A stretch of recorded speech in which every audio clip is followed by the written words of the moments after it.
Hello everyone, I'm the Midnight Truth here to keep you company tonight. I know many of you use these stories to fall asleep, so before we begin, make sure to like this video and subscribe to the channel. Also, where are you from and what time is it there? Let's get started. Story 1. The wind howled like a living thing, dragging a dense fog across the narrow country road. Emma Harper tightened her grip on the steering wheel of her old sedan as her headlights barely cut through the oppressive gray shroud. The GPS on her phone had long given up, leaving her with the gnawing realization that she was lost in the middle of nowhere. Blackthorn Hill loomed ahead, a massive silhouette that seemed to devour the weak moonlight. Perched at the top was a house that looked like it had been plucked from the darkest pages of a Gothic novel. Its spires pierced the sky, and its windows glared like empty eyes. A faded sign at the bottom of the hill read, Hargrove Estate, private property. Emma hesitated, her breath clouding the chilly air inside the car. She was out of options. The gas gauge hovered on empty, and her phone was one notification away from dying completely. She needed a place to wait out the storm and figure out her next move. Against her better judgment, she turned up the driveway. The gravel crunched under the tires as she approached the house. The closer she got, the worse it looked. The paint had long peeled away, leaving weathered wood exposed. A single, crooked lantern by the front porch flickered weakly, casting shifting shadows that seemed almost alive. Emma stepped out of the car, clutching her jacket against the biting wind. The air smelled of damp earth and decaying leaves, tinged with something metallic she couldn't quite place. Her boots scraped against the sagging porch as she raised a tentative hand to knock. The door creaked open on its own. Emma froze on the threshold, her hands still poised mid-air. The door swayed open just far enough to reveal the dim interior, its darkness punctuated by the faint flicker of what seemed like candlelight. A draft curled around her ankles, carrying the faintest hint of mildew and something sharper, like burnt wood. "Hello?" Her voice echoed, brittle and small, swallowed quickly by the oppressive silence. She waited, her pulse thudding in her ears. A logical voice in her head screamed at her to turn back, get in the car, and drive until she found a gas station or another sign of civilization. But the wind had picked up, whipping through the trees and making her feel even more exposed outside. Against her better judgment, she stepped inside. The door groaned shut behind her, and the sound of the latch clicking sent a shiver racing down her spine. The room she entered was massive but suffocating, the air thick and stale. A grand staircase loomed to her right, its banister carved with intricate patterns that might have once been beautiful but were now splintered and dull. She noticed a faint orange glow in a room down the hallway, like the embers of a dying fire. It drew her forward, though her every instinct screamed to stay put. Her footsteps echoed against the warped wood floors as she made her way toward the light.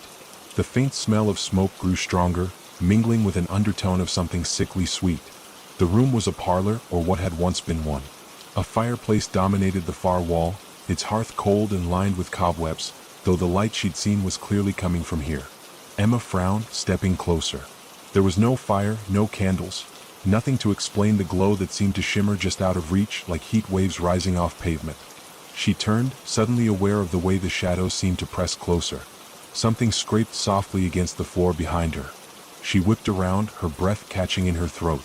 Nothing. Her eyes darted around the room. The furniture was draped in white sheets, and an ornate mirror above the fireplace reflected the faint light of her phone screen. Everything seemed still, but the sense of being watched was unmistakable.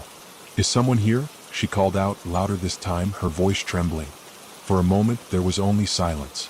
Then, faintly, she heard it, whispering. It came from somewhere deep in the house, too soft to make out the words but distinct enough to chill her to the bone. Emma's mouth went dry as she backed toward the door. Her phone buzzed in her pocket, startling her. She fumbled to pull it out, relief surging when she saw a faint signal bar in the corner of the screen. Without thinking, she hit her dad's number, her go-to in emergencies, even if their relationship had been strained since her mom's passing. The call connected. Static hissed through the speaker, then a garbled voice that might have been her dad's. "Emma? Dad?" she whispered, gripping the phone tightly. "Can you hear me? I think I'm in some kind of trouble." More static. Then, "You shouldn't be there." The line went dead. Emma stared at the screen, her chest tightening. The whispers grew louder, more insistent, and now they seemed to echo from all around her. She bolted from the parlor, her footsteps thundering down the hallway as she searched for an exit. The door she'd come through was gone, or had it always been this far away? She spun around, heart hammering, and spotted the staircase. The whispers were louder now, almost voices. They seemed to be calling her name.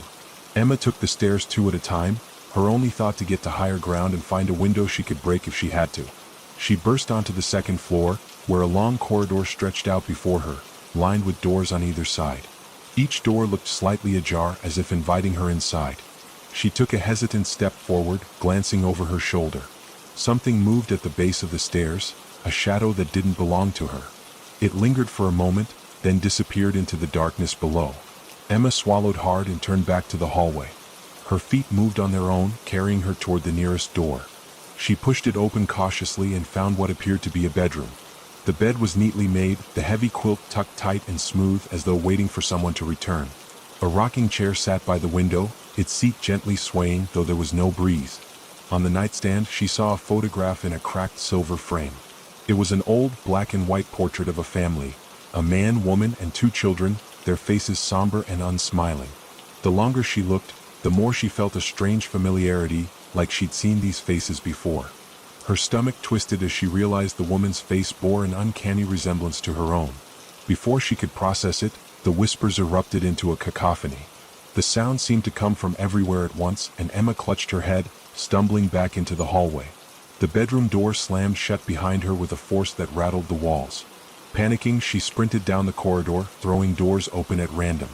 Each room was stranger than the last.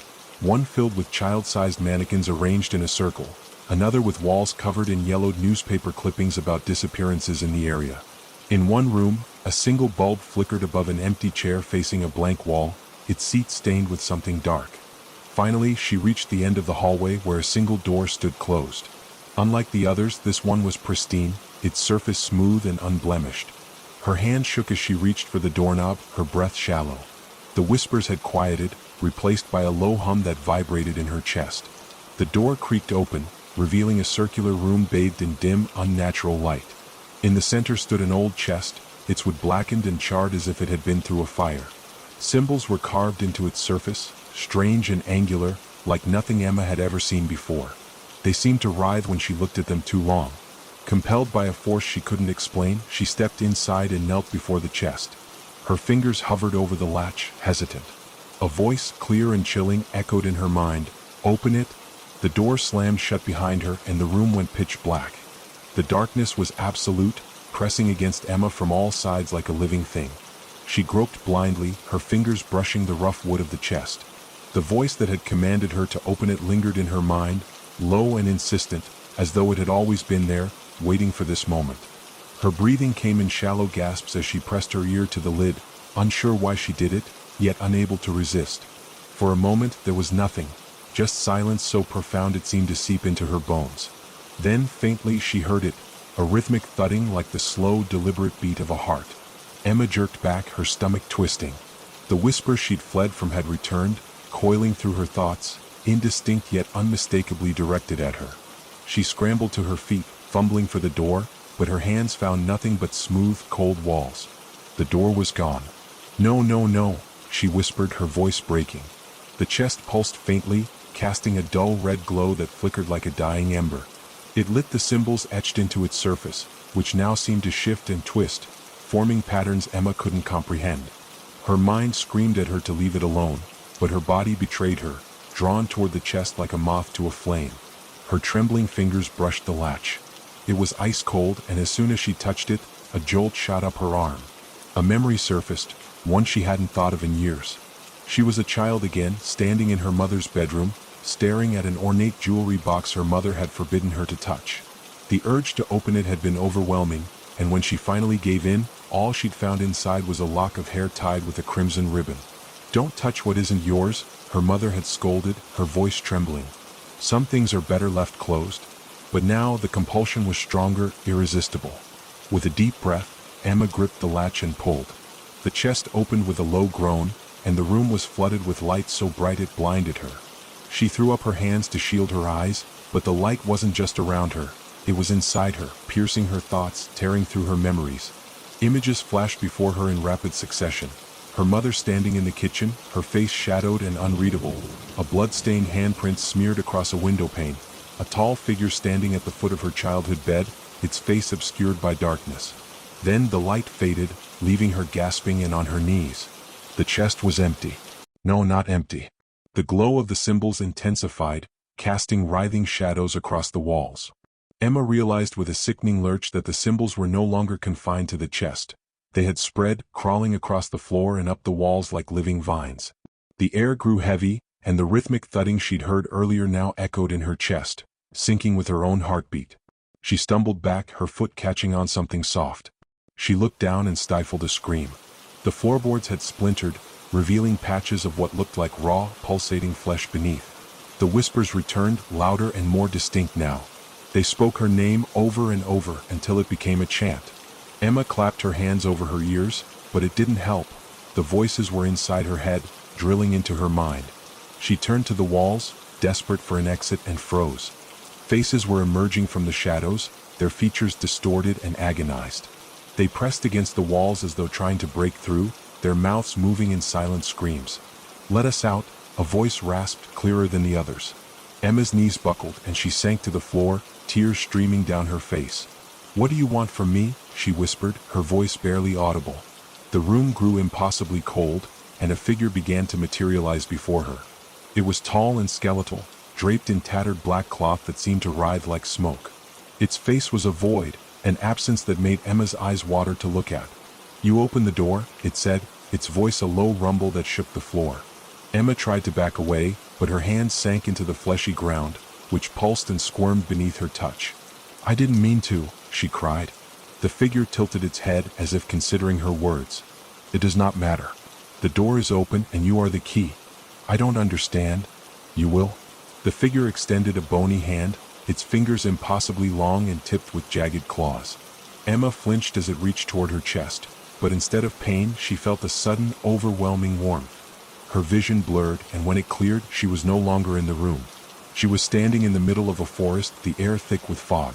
The oppressive silence had returned, broken only by the distant rustling of leaves. The chest was gone, as was the figure, but the symbols were still there, etched into the trees around her, glowing faintly in the mist. Emma turned in a slow circle, her breath coming in sharp bursts. The forest seemed endless, the trees twisting into unnatural shapes that loomed over her like sentinels. The whispers were gone, but the sense of being watched was stronger than ever. "Where am I?" she murmured, her voice barely audible. The forest answered with a low groan, and the ground beneath her feet shifted. She stumbled, clutching a nearby tree for support, and froze when she saw what lay at its base. It was a small white ribbon tied in a bough, spotted with something dark and dried. The memory of her mother's jewelry box surged back, sharper this time. Her mother's pale face, her trembling hands as she took the box away, muttering something about curses and bloodlines. The realization hit Emma like a punch to the gut. The chest, the house, the forest, they were all connected. And somehow it all came back to her. "Emma?" The voice was faint but unmistakable. She turned toward it, her heart pounding. A figure stood just beyond the edge of the fog, barely visible. "Looked like..." "No," she whispered, shaking her head. "It can't be." But the figure stepped closer and Emma's blood ran cold. It was her mother. Or at least something wearing her mother's face. Its lips twisted into a grotesque smile, and its eyes burned with an unnatural light. "You should have listened," it said. Before Emma could respond, the ground gave way beneath her, and she was falling into darkness once more. Emma's scream was swallowed by the abyss as she fell, the darkness around her thick and unyielding. The sensation was disorienting. She couldn't tell if she was plummeting for seconds or hours. Her stomach churned, and just as her mind began to slip, the fall stopped abruptly. Her body slammed against something hard and cold, driving the air from her lungs. For a moment she lay motionless, gasping and trembling. Slowly the darkness began to recede, replaced by a dim, flickering light. She pushed herself up on shaky arms, her palms scraping against rough stone. The ground beneath her was solid now, uneven and damp, like the floor of an ancient cave. The air was stale, carrying the faint scent of decay. Emma's eyes adjusted to the faint light, which seemed to emanate from the walls themselves. Pale veins of some luminescent material crisscrossed the stone, casting eerie shadows. She wasn't alone. The whispers returned, louder than ever, echoing off the walls. They were different this time, less like a chant and more like a cacophony of individual voices, overlapping and clashing. They spoke in fragments, disjointed sentences that made Emma's head throb. "She's here. The key. End it or begin it? Emma covered her ears, but the whispers drilled into her mind, relentless and insistent. Stop, she shouted, her voice echoing in the cavern. Just stop. The voices fell silent. For a moment, the stillness was deafening. Then a single voice spoke, deep and resonant, coming from everywhere and nowhere at once. You are not ready? Emma spun around, her eyes darting through the shadows. Who's there? What do you want from me? The ground beneath her shifted, and she stumbled as cracks spread across the stone, glowing with the same eerie light. A shape began to rise from the center of the cavern, a gnarled tree, its bark blackened and twisted, its branches stretching upward like skeletal arms. The tree was massive, its roots sprawling across the floor and burrowing into the walls. Emma stared, her heart pounding. Carved into the bark were symbols, the same ones that had covered the chest, the walls of the house, and the trees in the forest. This is the root, the voice said, as if answering her unspoken question. The beginning and the end. Emma approached the tree cautiously, her fingers brushing the rough bark.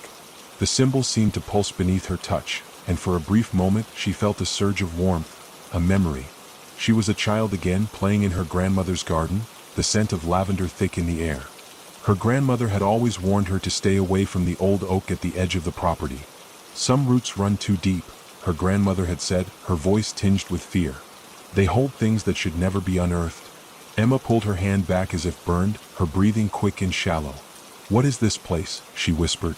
The voice responded, its tone heavy with inevitability. This is where it began, where it was bound, and where it must end. Emma's head spun, fragments of memories and warnings colliding in her mind. Her family had always been different. Her mother's paranoia, her grandmother's cryptic warnings, it all made sense now. They had been protecting her. Were trying to. The realization struck her like a blow. This curse, it's tied to me, isn't it? The tree groaned, its branches swaying despite the absence of wind. The symbols flared brighter and the whispers returned, more urgent now. You are the key, the voice said again. The last of the line. The one who can open the door, or close it forever. Emma staggered back, shaking her head. No, I didn't ask for this.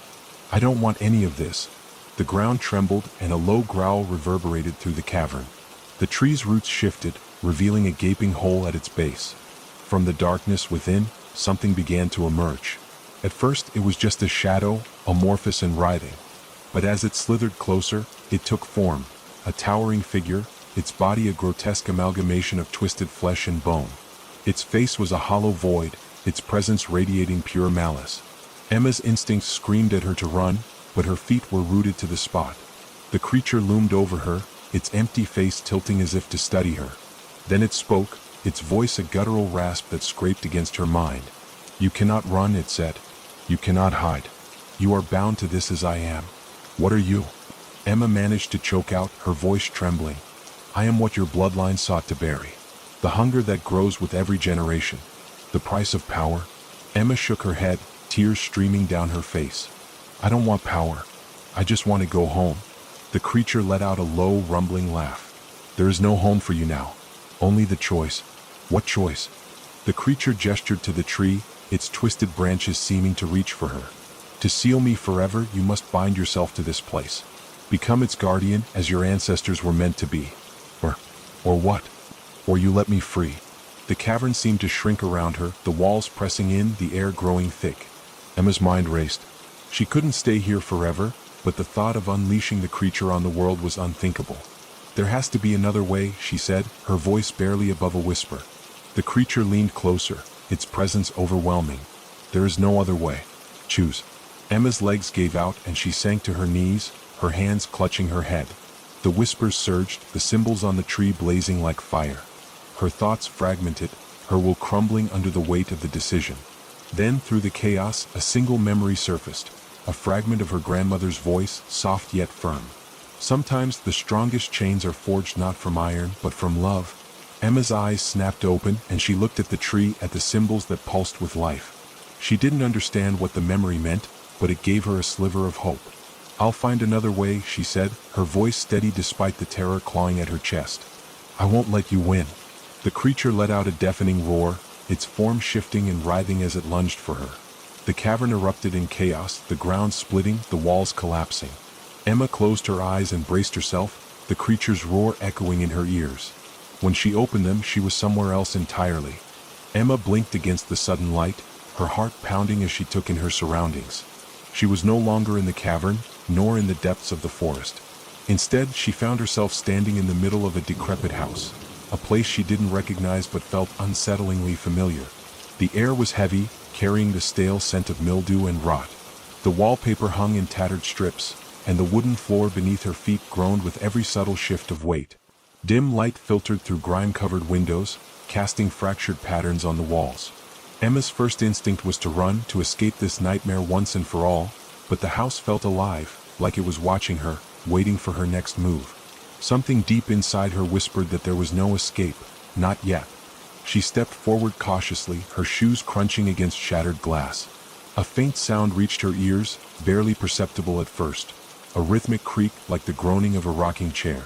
It came from somewhere deeper within the house. Her breath hitched. She didn't want to follow the sound, but her feet moved of their own accord. The hallway stretched before her, impossibly long and shrouded in shadows. Doors lined the walls on either side, each one slightly ajar, revealing glimpses of empty rooms that seemed to shift and distort as she passed. Emma's pulse quickened as she realized that some of the doors weren't empty. Shapes flickered in the corners of her vision, too quick to fully register. At the end of the hallway, a door stood fully closed, its surface carved with intricate symbols, the same one she had seen on the tree. The creaking sound was louder now, emanating from behind that door. Her hand trembled as she reached for the doorknob, her mind screaming for her to turn back. But something urged her forward, a pull she couldn't resist. The door swung open with a low groan, revealing a dimly lit room. At its center sat an old rocking chair, its wood dark with age. The chair moved back and forth slowly as if guided by an unseen hand, and sitting in the chair was a woman. At first glance, Emma thought she was looking at a corpse. The woman's skin was pale and waxy, stretched tightly over her bones. Her hair hung in thin, stringy strands, and her eyes were hollow pits, dark and bottomless. Yet, despite her ghastly appearance, the woman smiled. "Welcome home, Emma," she rasped, her voice dry and brittle like leaves crumbling in the wind. Emma staggered back, her body trembling. Who are you? How do you know my name?" The woman tilted her head, her smile widening. "Don't you recognize me, child? I'm the one who's been waiting for you." Emma's breath caught in her throat. The woman's voice was eerily familiar, echoing with a cadence she couldn't place but instinctively knew. Memories surfaced, snippets of lullabies, whispered warnings, and the warmth of arms holding her as a child. "Grandma?" The woman's smile faltered, her hollow eyes narrowing. "Not quite. But I carry her voice, don't I? A little gift from this place. From the tree." Emma's knees buckled and she sank to the floor. This can't be real. None of this is real. The woman, or whatever she was, leaned forward in the chair, her movements stiff and unnatural. "Oh, it's real, my dear. Realer than anything you've ever known. And you've been running from it your whole life." "What do you mean?" The woman gestured to the room around them. "This house, this place, it's a reflection. A piece of the curse that binds your bloodline. Every step you take brings you closer to the truth." Emma shook her head. "I don't want the truth. I just want this to end." The woman laughed, a hollow, grating sound. "It doesn't end, child. Not until you face it.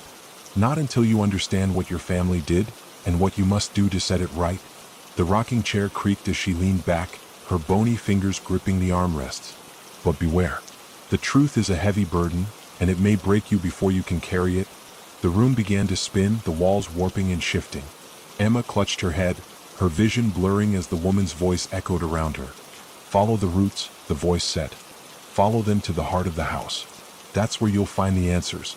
The world tipped sideways and Emma felt herself falling again, spiraling into darkness.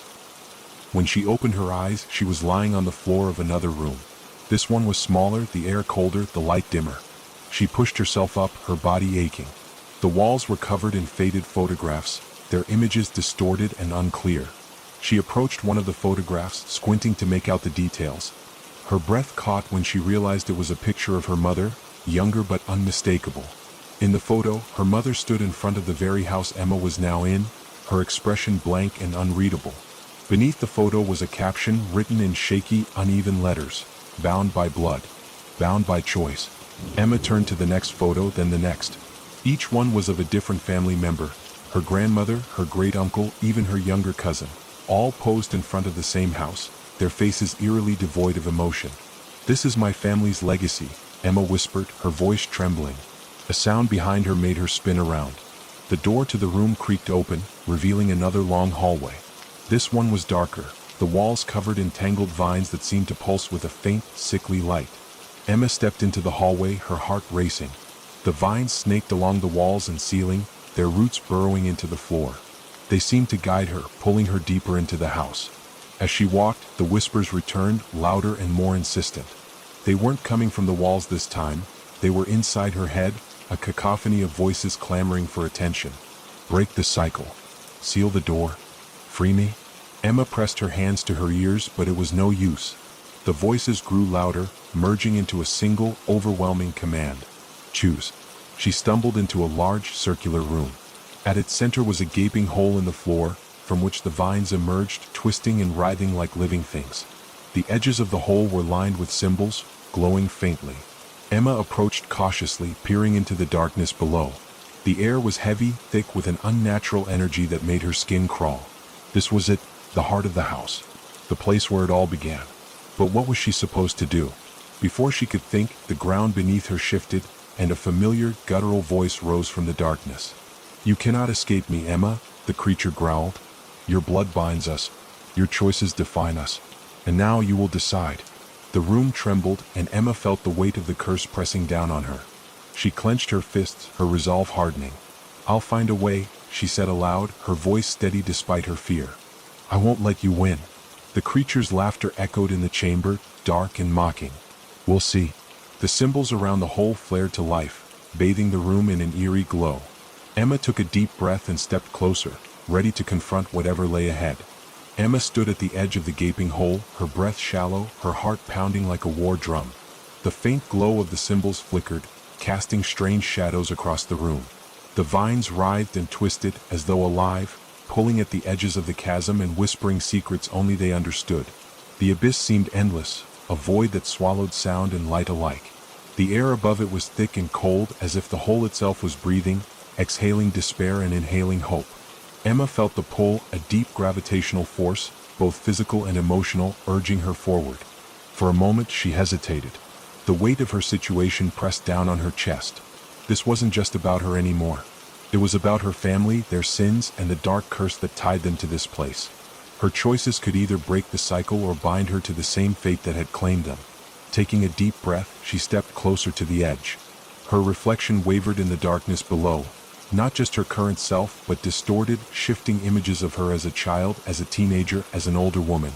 It was as if the abyss reflected not just her face, but her entire life, fractured and incomplete. "You hesitate," the guttural voice from the darkness mocked, its tone dripping with malice. "Do you think hesitation will save you? Or them?" Emma clenched her fists. "Who are you?" she demanded, her voice shaking but resolute. "What do you want from me?" The voice rumbled, a deep vibration that shook the very walls of the room. "I am what they made me, what you will become. I am the shadow of your family's sins, the price paid for their ambitions. And now you will join me, or end me." The words sent a shiver down her spine. "How do I end this?" she asked, her voice barely above a whisper. The voice laughed, the sound echoing endlessly. "That, child, is the question. The answer lies within you. But beware, truth is not salvation. It is the sharpest blade." Before Emma could respond, the floor beneath her feet trembled violently. The vines lashed out, wrapping around her ankles and dragging her forward. She screamed, clawing at the ground, but the pull was relentless. The darkness of the abyss rose to meet her, engulfing her completely. Emma fell, though it felt less like falling and more like sinking into a thick, endless void. The air around her was suffocating, pressing against her chest and stealing her breath. Whispers filled her ears, countless voices overlapping, their words indistinct yet somehow accusatory. Flashes of light burst around her, brief and blinding. Each flash revealed a scene, fragments of memories, not all of them her own. She saw her grandmother, younger and full of life, standing in front of the hollow tree. Her hands were raised, her mouth moving in a chant that Emma couldn't hear. The tree's bark split open, revealing the twisted face of something monstrous. Another flash. Her mother, standing in the house's living room, clutching an old book bound in cracked leather. Tears streamed down her face as she screamed at someone unseen. A final flash. Emma herself as a child, wandering the woods behind her old house. She stopped in front of a familiar tree, the same tree. Its branches seemed to reach for her, and its roots pulsed with a strange, dark energy. The flashes stopped, and Emma found herself standing in a vast, open field under a blackened sky. The air was silent, the world unnaturally still.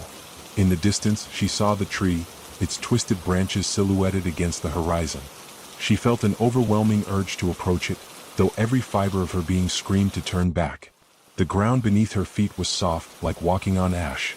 As she drew closer to the tree, she noticed the ground was littered with bones, some small, like animals, others disturbingly human. At the base of the tree stood a figure cloaked in shadow. Its form shifted and twisted as though it were made of smoke. "You've come far," the figure said, its voice a chilling blend of many voices. But now the real choice awaits. Emma stopped a few feet away, her body trembling. "What is this place?" The figure gestured to the tree. "This is the heart of the curse, the root of all your family's pain. They fed me with their greed, their desperation, their fears. And now I am eternal." Emma's mind raced. The tree, the symbols, the house, they were all connected, tied to this creature, this force that had plagued her bloodline for generations. "What do you want from me?" she asked again, her voice stronger this time. The figure tilted its head. "I want what they gave me. Your fear, your suffering, your soul. But you have a choice." The air around Emma grew colder, the shadows darker. The figure extended a hand, its fingers long and clawed. "You can take their place. Bind yourself to the curse and spare those who come after you." Or what?" Emma demanded, her voice sharp. The figure's smile was visible now, a glint of white teeth in the darkness. "Or you can end it. Destroy me. But know this, my destruction will not come without cost. You will lose everything. Your past, your future, your very existence. You will be forgotten." Emma's breath caught in her throat. The weight of the decision bore down on her. Sacrifice herself to save future generations, or fight and risk losing not just her life, but her very identity. She looked at the tree, its branches twisting unnaturally, and felt the pull of its dark power. The memories of her family flashed before her eyes, their pain, their suffering. "No," she said, her voice steady. "I won't let you win." The figure's smile faded. "Then so be it." The ground beneath her feet erupted, vines shooting up and wrapping around her body. Emma screamed, but she didn't stop fighting. She reached into her pocket, pulling out the lighter she had carried since her trek through the woods. With a flick of her thumb, the flame sparked to life. The light seemed to push back the shadows, and the figure recoiled, hissing in anger. Emma hurled the lighter at the base of the tree. The flames caught instantly, spreading with unnatural speed. The tree's bark split open, revealing a pulsating core of dark energy. The figure screamed, its form dissolving into smoke as the fire consumed the tree. The ground shook violently, and the sky above cracked open, light pouring through the darkness. Emma fell to her knees, her vision blurring. The voices faded, replaced by a deep, echoing silence. As the fire burned brighter, Emma felt herself slipping away, her body dissolving into the light. Her last thought was of her family, of the curse finally breaking. Emma gasped awake, her body jerking violently as though she had been pulled back from the edge of a cliff.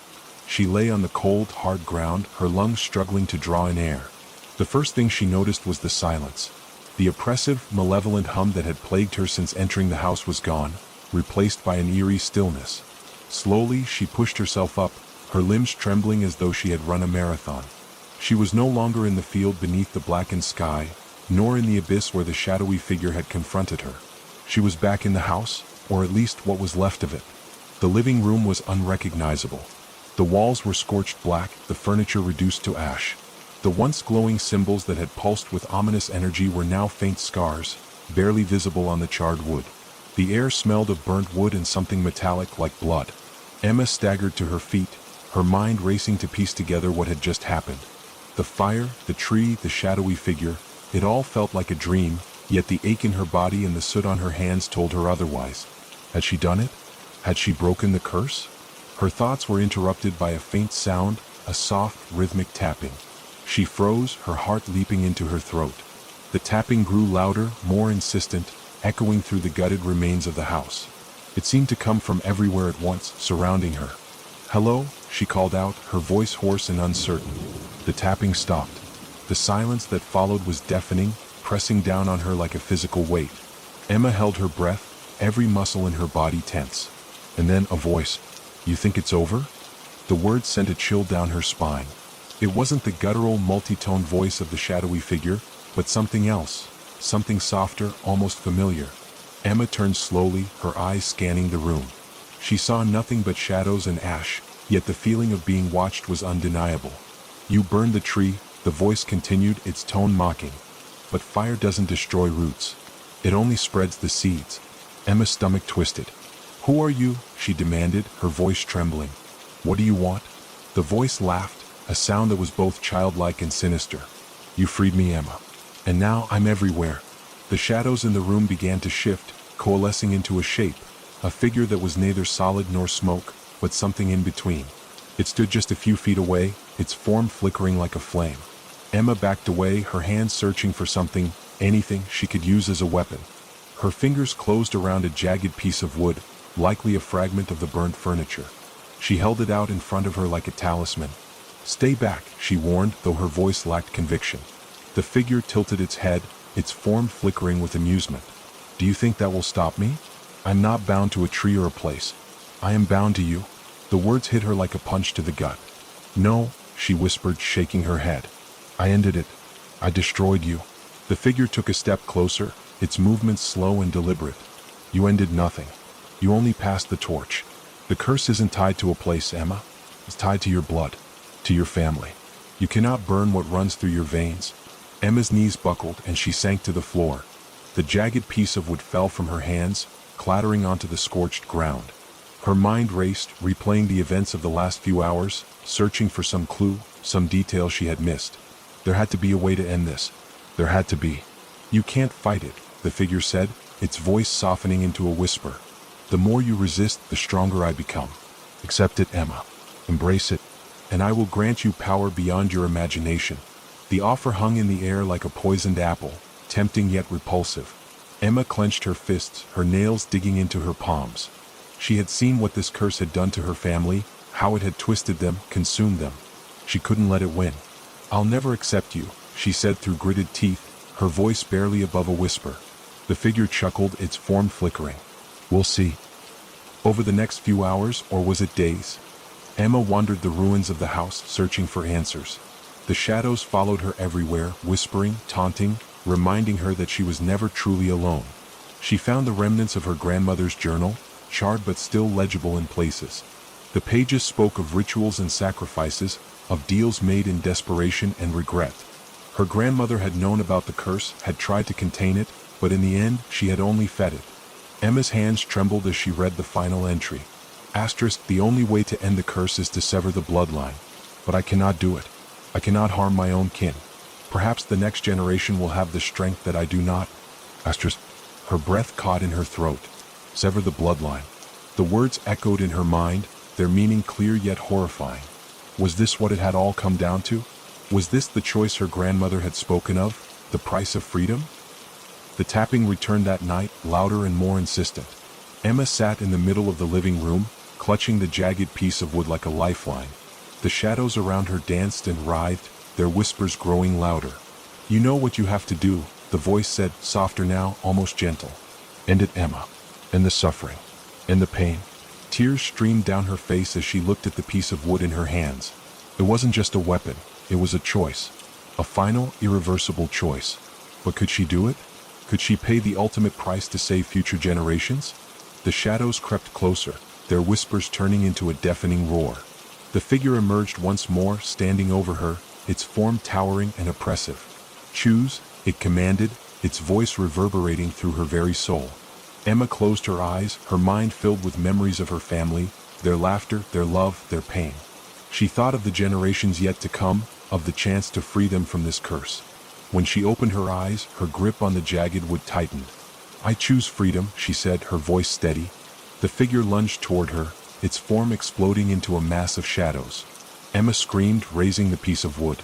And then darkness. Emma gasped awake, her body jerking violently as though she had been pulled back from the edge of a cliff. She lay on the cold, hard ground, her lungs struggling to draw in air. The first thing she noticed was the silence. The oppressive, malevolent hum that had plagued her since entering the house was gone, replaced by an eerie stillness. Slowly, she pushed herself up, her limbs trembling as though she had run a marathon. She was no longer in the field beneath the blackened sky, nor in the abyss where the shadowy figure had confronted her. She was back in the house, or at least what was left of it. The living room was unrecognizable. The walls were scorched black, the furniture reduced to ash. The once glowing symbols that had pulsed with ominous energy were now faint scars, barely visible on the charred wood. The air smelled of burnt wood and something metallic like blood. Emma staggered to her feet, her mind racing to piece together what had just happened. The fire, the tree, the shadowy figure, it all felt like a dream, yet the ache in her body and the soot on her hands told her otherwise. Had she done it? Had she broken the curse? Her thoughts were interrupted by a faint sound, a soft, rhythmic tapping. She froze, her heart leaping into her throat. The tapping grew louder, more insistent, echoing through the gutted remains of the house. It seemed to come from everywhere at once, surrounding her. "Hello," she called out, her voice hoarse and uncertain. The tapping stopped. The silence that followed was deafening, pressing down on her like a physical weight. Emma held her breath, every muscle in her body tense. And then a voice. "You think it's over?" The words sent a chill down her spine. It wasn't the guttural, multi-toned voice of the shadowy figure, but something else, something softer, almost familiar. Emma turned slowly, her eyes scanning the room. She saw nothing but shadows and ash, yet the feeling of being watched was undeniable. "You burned the tree," the voice continued, its tone mocking. "But fire doesn't destroy roots. It only spreads the seeds." Emma's stomach twisted. "Who are you?" she demanded, her voice trembling. "What do you want?" The voice laughed, a sound that was both childlike and sinister. "You freed me, Emma. And now I'm everywhere."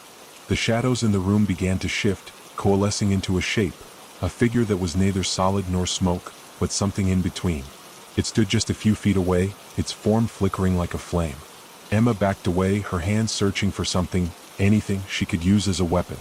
Her fingers closed around a jagged piece of wood, likely a fragment of the burnt furniture. She held it out in front of her like a talisman. "Stay back," she warned, though her voice lacked conviction. The figure tilted its head, its form flickering with amusement. "Do you think that will stop me? I'm not bound to a tree or a place. I am bound to you." The words hit her like a punch to the gut. "No," she whispered, shaking her head. "I ended it. I destroyed you." The figure took a step closer, its movements slow and deliberate. "You ended nothing. You only passed the torch. The curse isn't tied to a place, Emma. It's tied to your blood, to your family. You cannot burn what runs through your veins." Emma's knees buckled and she sank to the floor. The jagged piece of wood fell from her hands, clattering onto the scorched ground. Her mind raced, replaying the events of the last few hours, searching for some clue, some detail she had missed. There had to be a way to end this. There had to be.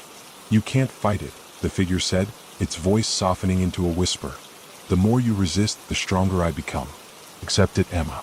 Embrace it, and I will grant you power beyond your imagination."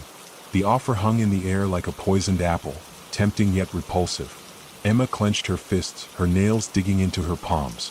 She had seen what this curse had done to her family, how it had twisted them, consumed them. She couldn't let it win. "I'll never accept you," she said through gritted teeth, her voice barely above a whisper. The figure chuckled, its form flickering. "We'll see." Over the next few hours, or was it days? Emma wandered the ruins of the house, searching for answers.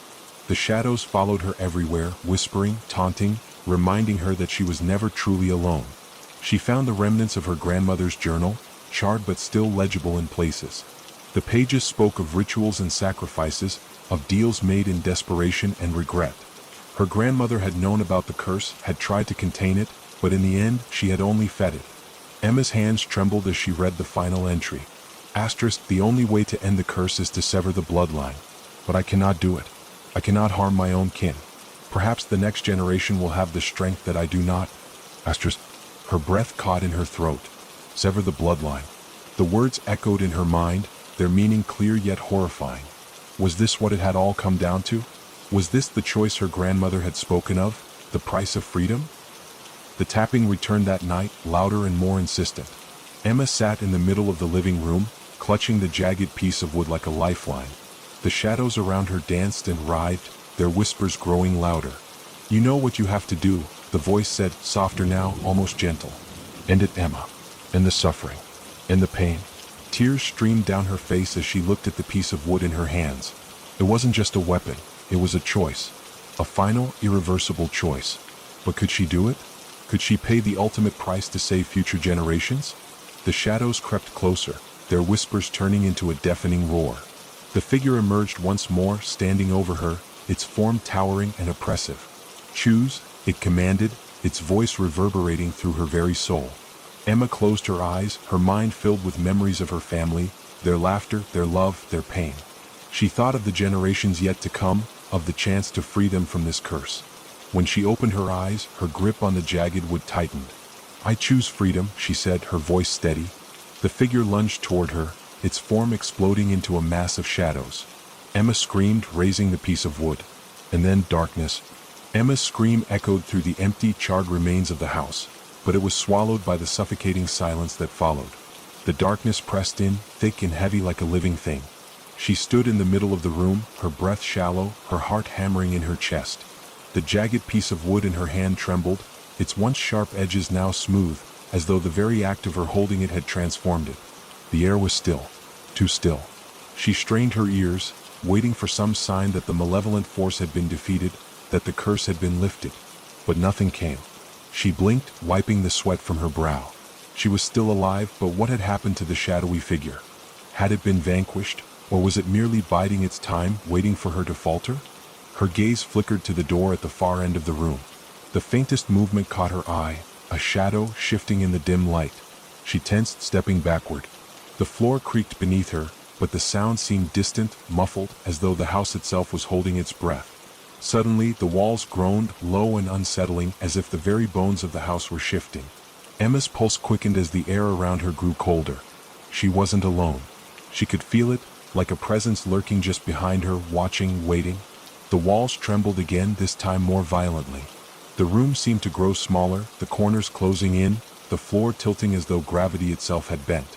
Emma stumbled, barely catching herself against the half-burned remains of a chair.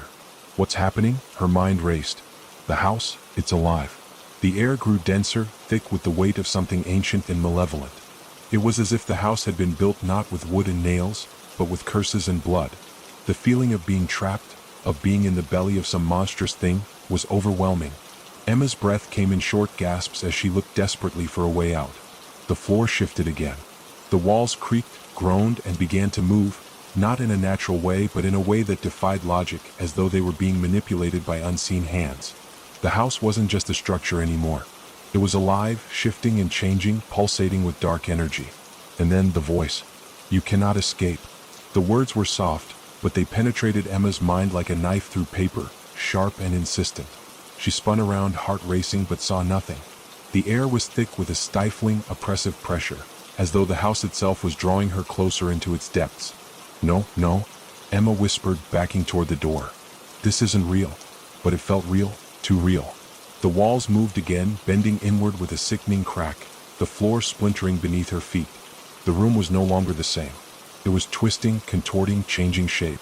And there was something else, something in the walls, in the very structure of the house, that seemed to be alive, watching her, reaching for her. "Please," Emma breathed, her voice trembling. "Just let me go." The house didn't respond. It only closed in tighter, the walls moving so close that she could no longer breathe, the air thick and foul. It was then that she saw it, a faint, almost imperceptible shadow shifting in the corner of her eye. She spun around, her heart thudding in her chest, her mind screaming for her to run, to escape. The shadow took shape, slowly and steadily, as though drawn from the very walls themselves. It was the figure, the one she thought she had destroyed. But this time it wasn't just a figure. It was something more, something worse. It was inside the house now. "You thought you could end it, Emma," the voice whispered, a cold laugh dripping from its words. "But you were wrong." Emma's hands shook as she lifted the jagged piece of wood in front of her, but it was no use. The figure was no longer a simple shadow. It had become something tangible, something monstrous. Its eyes glowed with an unnatural light, its limbs stretching unnaturally long, like the tendrils of some ancient creature. The very air seemed to warp and twist around it. "I should have known," Emma thought, despair flooding her chest. There's no escape. It was never about the house. It was about me. The figure stepped closer, its form shifting and warping with every movement. "You are the last of your line, Emma," it said, its voice low and guttural. "And now you will join us. Forever." Emma stumbled backward, her feet slipping on the shifting floor. Her mind raced, trying to grasp some way out, some thread of hope that could unravel the nightmare she was trapped in. But there was nothing. The figure was closing in, and the walls, asterisk, the house itself, asterisk, was pushing her toward it. "You can't fight it, Emma," the figure hissed. "It's too late for you." The ground beneath her feet shifted again, and Emma's heart stopped as the floor cracked open, a massive chasm splitting the room in two. The figure loomed above her, its glowing eyes locking onto hers. "No!" Emma screamed, but her voice was swallowed by the darkness. The figure's grin widened, its teeth sharp and jagged. "This is your final choice." The ground crumbled beneath her, and with a final desperate scream, Emma fell. Emma's scream was cut off as the ground gave way beneath her feet. For what felt like an eternity, she plummeted through the void, her body twisting in the air, her arms flailing to grasp at something, anything, that could stop the fall. But there was nothing. Only darkness. A thick, suffocating blackness that swallowed her whole. Her pulse pounded in her ears, her breath ragged, as if the very air around her had become thicker, heavier, each second more difficult to inhale. And then, with a sickening thud, she landed. She couldn't breathe for a moment. Her chest heaved in frantic, desperate gasps, but the air was strange, sour, and acrid. The ground beneath her felt cold and damp, as though she had landed on something ancient, forgotten, and rotting. She blinked, her vision blurred, adjusting to the faint light that surrounded her. There were no walls, no windows, no escape, just the oppressive weight of the air and the faintest, ghostly glow from above. She forced herself to sit up, her body aching from the fall.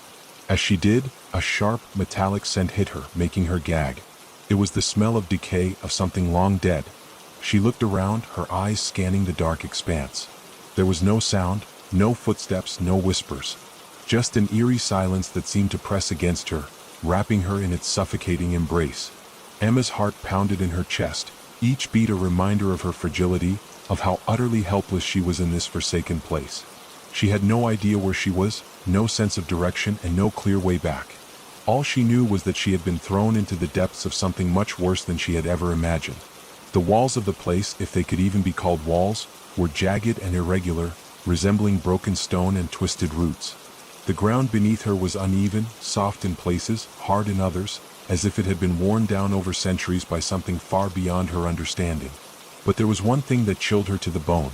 The faint, ghostly whispers that seemed to come from all around her, from within the very earth itself. "Asterisk, help us. Come closer. Asterisk." The voice wasn't clear, wasn't human. It was something else, something ancient and wrong. It felt as though it came from deep beneath the ground, from some place even older than the house that had trapped her, older than the very land itself. Emma's mind raced. She had to keep moving. She had to find a way out. But every part of her screamed to stop, to stay still, to not provoke whatever was lurking in the shadows. "Don't listen to it," she forced herself to whisper the words, though her voice trembled in her throat. She had been here before in her nightmares. This was the place that had haunted her dreams, the dark space she had always tried to outrun. The twisting roots, the whispered voices, everything was too familiar.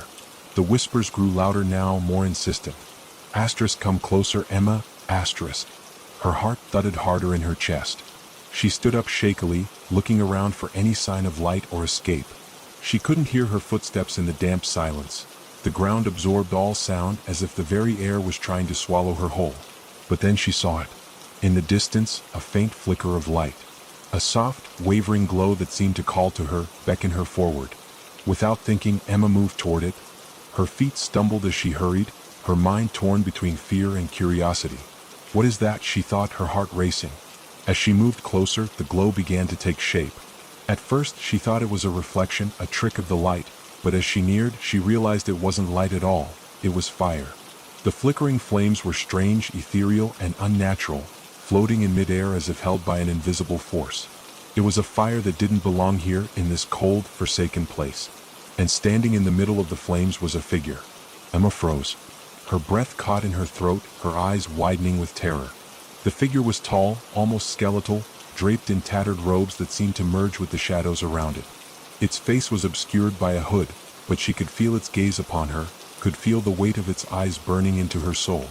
The fire flickered again, and Emma thought she saw something else. A flash of movement, something crawling beneath the cloak, something alive. The figure spoke, its voice low and guttural, like the sound of gravel scraping against stone. "You shouldn't have come, Emma." The words sent a chill down her spine. She wanted to run, but her legs wouldn't move. Fear paralyzed her, holding her in place. "You're not supposed to be here," the figure continued, stepping closer to her. With every step, the ground seemed to shift beneath her, as though the earth itself was growing restless. "You've already paid the price.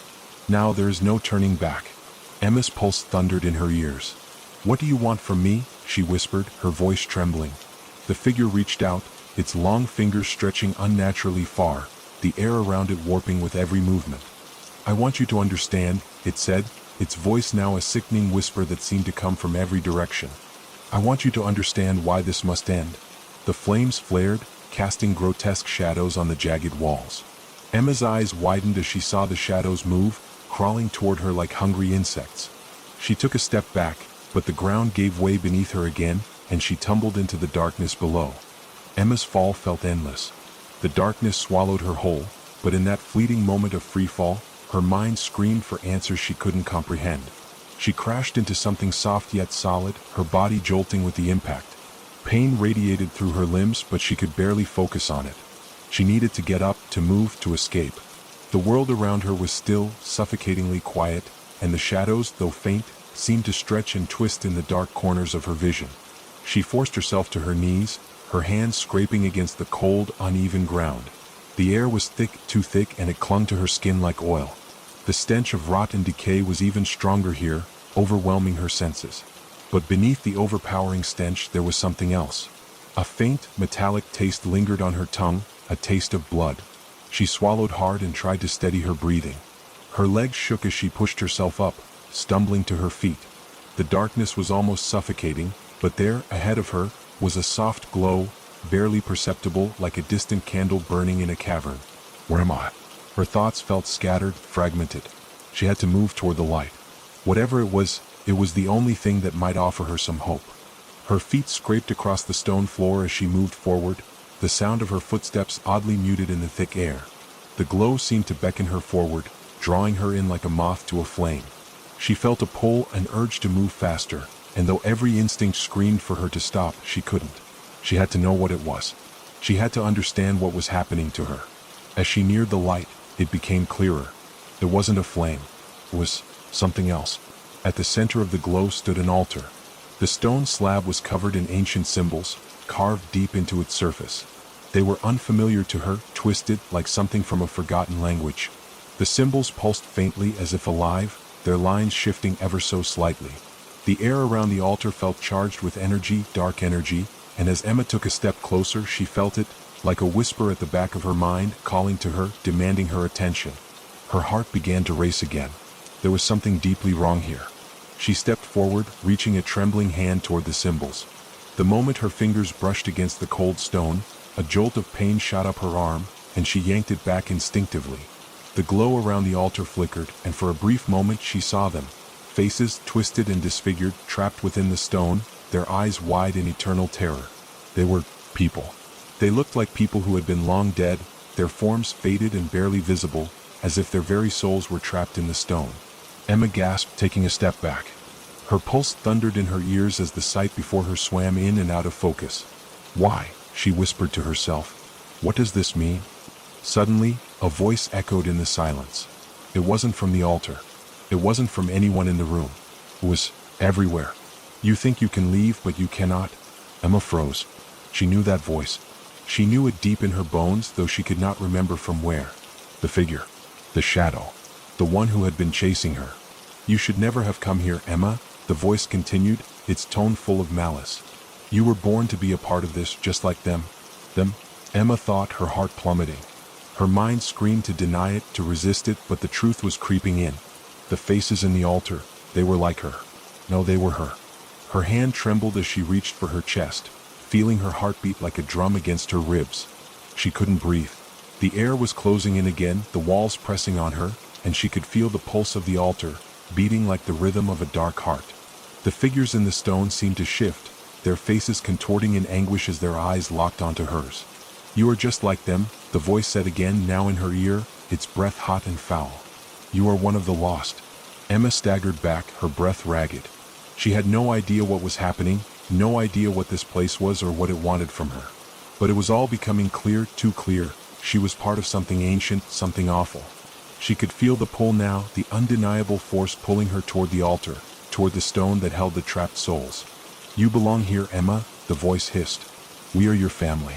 We are your truth." "No," Emma screamed, shaking her head violently. She could feel tears stinging her eyes, the weight of the truth pressing in, suffocating her. The ground beneath her feet shifted again, cracking and groaning, as if the very earth were alive, waking up around her. She glanced down at the altar, her breath catching in her throat. And then she saw it. A figure emerging from the shadows behind her, its movements slow and deliberate, like it had all the time in the world.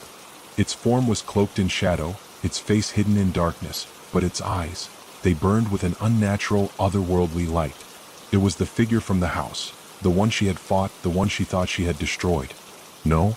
Emma whispered, backing away, but the figure moved faster now, closing the distance between them with terrifying speed. "You cannot escape this time," the figure hissed. "You were always meant to be one of us." Emma's breath hitched in her throat as the figure moved closer, its presence suffocating, like an oppressive weight that crushed her chest. Her legs trembled beneath her, her mind racing with thoughts she couldn't fully grasp. Everything about this place, everything about what was happening felt wrong, unnatural. The figure emerged from the shadows, its face still obscured by the heavy cloak. The eerie glow from the altar flickered in its eyes, casting them as burning orbs of malice. Every step it took seemed to twist the very air around it, distorting the light and pulling the darkness deeper into the space. "Why are you doing this?" Emma's voice cracked, barely a whisper, but she couldn't stop herself from asking. She needed to understand. She needed to find a way to stop it, whatever it was, from dragging her into this nightmare. The figure stopped just in front of her, its presence overwhelming, like a predator preparing to strike. For a long moment, there was silence, a thick, oppressive silence that seemed to stretch on forever. Then the figure spoke, its voice low and cold, carrying the weight of centuries. "Because you were never meant to leave. This place is your birthright, Emma. It calls to you and you have answered. You cannot run from what you are. What I am." Emma repeated, her mind struggling to comprehend the enormity of the words. I don't understand." The figure stepped closer, and Emma recoiled instinctively, her back hitting the cold stone of the altar. The pain in her chest intensified, and the whispers, those low, desperate voices that had been following her for so long, began to swell, rising around her like a chorus of ghosts, their cries piercing the silence. "You are one of us," the figure said again, its voice now a soft, hypnotic tone. "The bloodline has always been with you. You felt it, haven't you? The pull, the darkness. It has always been there, inside you, waiting to be awakened." Emma's pulse thundered in her ears as she tried to back away, her legs giving way beneath her. The weight of the truth, no, the knowledge that this entity was speaking seemed to bear down on her, pressing her deeper into the stone, suffocating her. The earth beneath her seemed to tremble in time with her heartbeat. "No," she whispered hoarsely. "This can't be true. I don't belong here." The figure's hood shifted slightly, revealing a glimpse of its face, or rather, a twisted version of a face. It was a grotesque distortion, eyes hollow and dark, skin stretched too tight, like it had been worn for far too long. Its mouth opened, revealing rows of sharp, yellowed teeth. "You do," it said, its voice now a low growl reverberating through the chamber. "The power in your blood is undeniable. You cannot fight it, Emma. It is what you were born for. To join us, to become one with us." The whispers swirled around her now, louder, urgent. The trapped souls within the altar cried out in anguish, their eyes pleading, their hands pressed against the stone. Emma's vision blurred as the walls seemed to close in, the air growing hotter, thicker.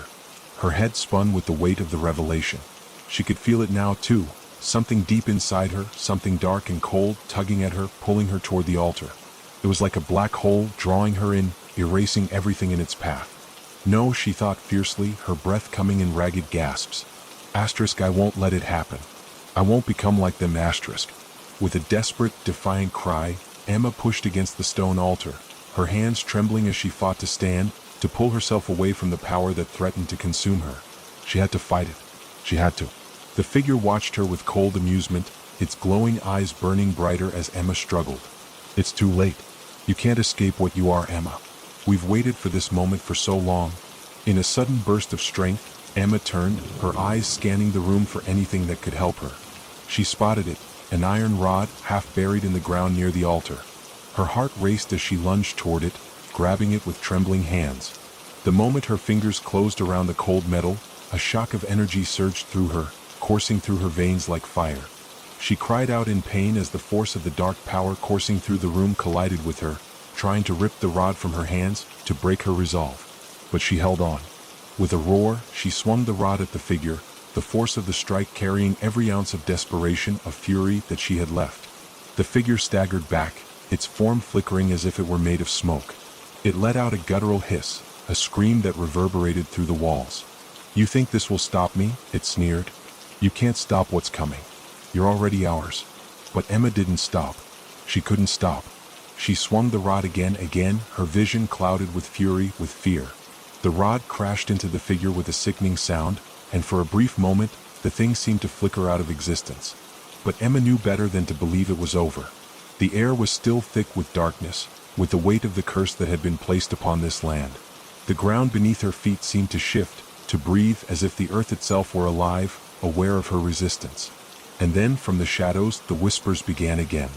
"Asterisk, you can never escape, asterisk." Emma's heart froze as she realized the truth. The figure hadn't been destroyed. It was only delayed. The darkness, the power that had been awakened, it couldn't be fought, not completely.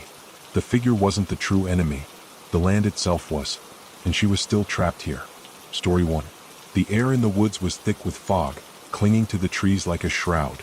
It was the kind of fog that made everything feel closer than it was, pressing in on you from all sides. The sun had just dipped below the horizon, leaving behind a twilight so dim it could have been a dream. For as long as Daniel had been walking, the forest had seemed to stretch on endlessly, the trees so tall and dark that they looked like twisted shadows, barely moving in the slight breeze. His car had broken down nearly 2 miles back, just as the storm had started to gather on the horizon. It was the sort of storm that didn't give you time to prepare. 1 minute, the sky was clear, and the next, the wind picked up, followed by a sky split with thunder and streaks of lightning. The rain began to fall in sheets, turning the path into a thick, sucking mud, but Daniel didn't have a choice. He had to find shelter. It wasn't a question of comfort. It was survival. And there, on the edge of the woods, looming ahead like an apparition from the dark, was the house. It wasn't much to look at first. An old, crumbling structure with dark windows that stared out at the woods like hollow eyes. The shutters were half open, swinging in the wind, and the roof was missing shingles. The house seemed abandoned. Or perhaps it had been for decades. The front door hung ajar, as though someone had left it open in a hurry. But something about it felt wrong. The kind of wrong that makes the hairs on the back of your neck stand up. The feeling that something or someone was watching you from behind those darkened windows. Daniel had no other choice. His phone was dead, his car was a lost cause, and the storm was coming down harder with every passing minute. He moved toward the house, his steps slow and careful, as if trying not to disturb the silence that pressed in on him from all directions. The porch creaked under his weight as he stepped up, the wood old and brittle. He could feel the faintest tremor of unease in his chest, but he pushed it down, telling himself it was just nerves. The house was old. It was bound to have some creaks and groans. The door was partially open, a jagged crack between the frame and the wall, but it didn't look like it would fall off with a gentle push. Daniel hesitated for a moment before gently pressing his hand against it. The door gave way with a reluctant squeak, opening into a dark hallway that seemed to stretch forever into the house. "Hello?" he called out, his voice echoing off the walls. No answer. Just the sound of the wind outside and the rain hammering against the windows. Daniel stepped inside, the door creaking shut behind him with a soft thud. The air inside was stale, as if it had been sealed off for years, and the faint smell of mildew filled his nostrils. He shivered. It felt as if the house was holding its breath. He took a few more steps into the hallway, his shoes tapping softly against the wooden floorboards. The walls were covered in peeling wallpaper, faded and torn in places. Paintings hung crookedly on the walls, their frames covered in dust. Each one depicted something different, but they all shared a common theme. They were portraits of people, faces with hollow eyes, as if they were all waiting for something. Waiting for him. The sound of footsteps above him sent a jolt of adrenaline through his veins. His head snapped up, and for a split second he thought he saw a shadow move across the landing above. "Hello?" he called again, his voice shakier now. Nothing. Just the sound of the wind outside and the soft creaking of the house settling. He told himself it was just the storm making the house groan, but there was a part of him, buried deep down, that wasn't so sure. He swallowed hard and looked around. The hallway stretched ahead, leading to what looked like a staircase at the far end. To his left, an open doorway revealed a dimly lit room. He could just make out the shape of a rocking chair, its slow, rhythmic movement almost hypnotic. He wasn't sure what drew him toward it. Maybe it was the strange feeling that it was waiting for him, as if it had been rocking like that for hours, or maybe it was the sudden, bone-deep chill that had begun to settle in his bones. He walked toward the room, his footsteps echoing louder now, almost as if the house was amplifying the sound, forcing him to notice every small noise. The door was half open, just like the front one had been. He pushed it fully open, and the creak of the hinges seemed to reverberate through his chest. Inside, the room was empty save for the rocking chair. There was no sign of anyone. The air felt thick, and the light from the single flickering bulb above barely illuminated the corners of the room. Daniel's eyes were drawn to the chair. It was still rocking, but now as he watched, he noticed something strange. It wasn't moving with the natural rhythm of wind or storm. No, it was as if something, was sitting in it. The chair stopped. Suddenly, a door slammed somewhere in the house. Daniel jumped, his heart racing. He spun around, his breath quick and shallow, but the hallway was empty.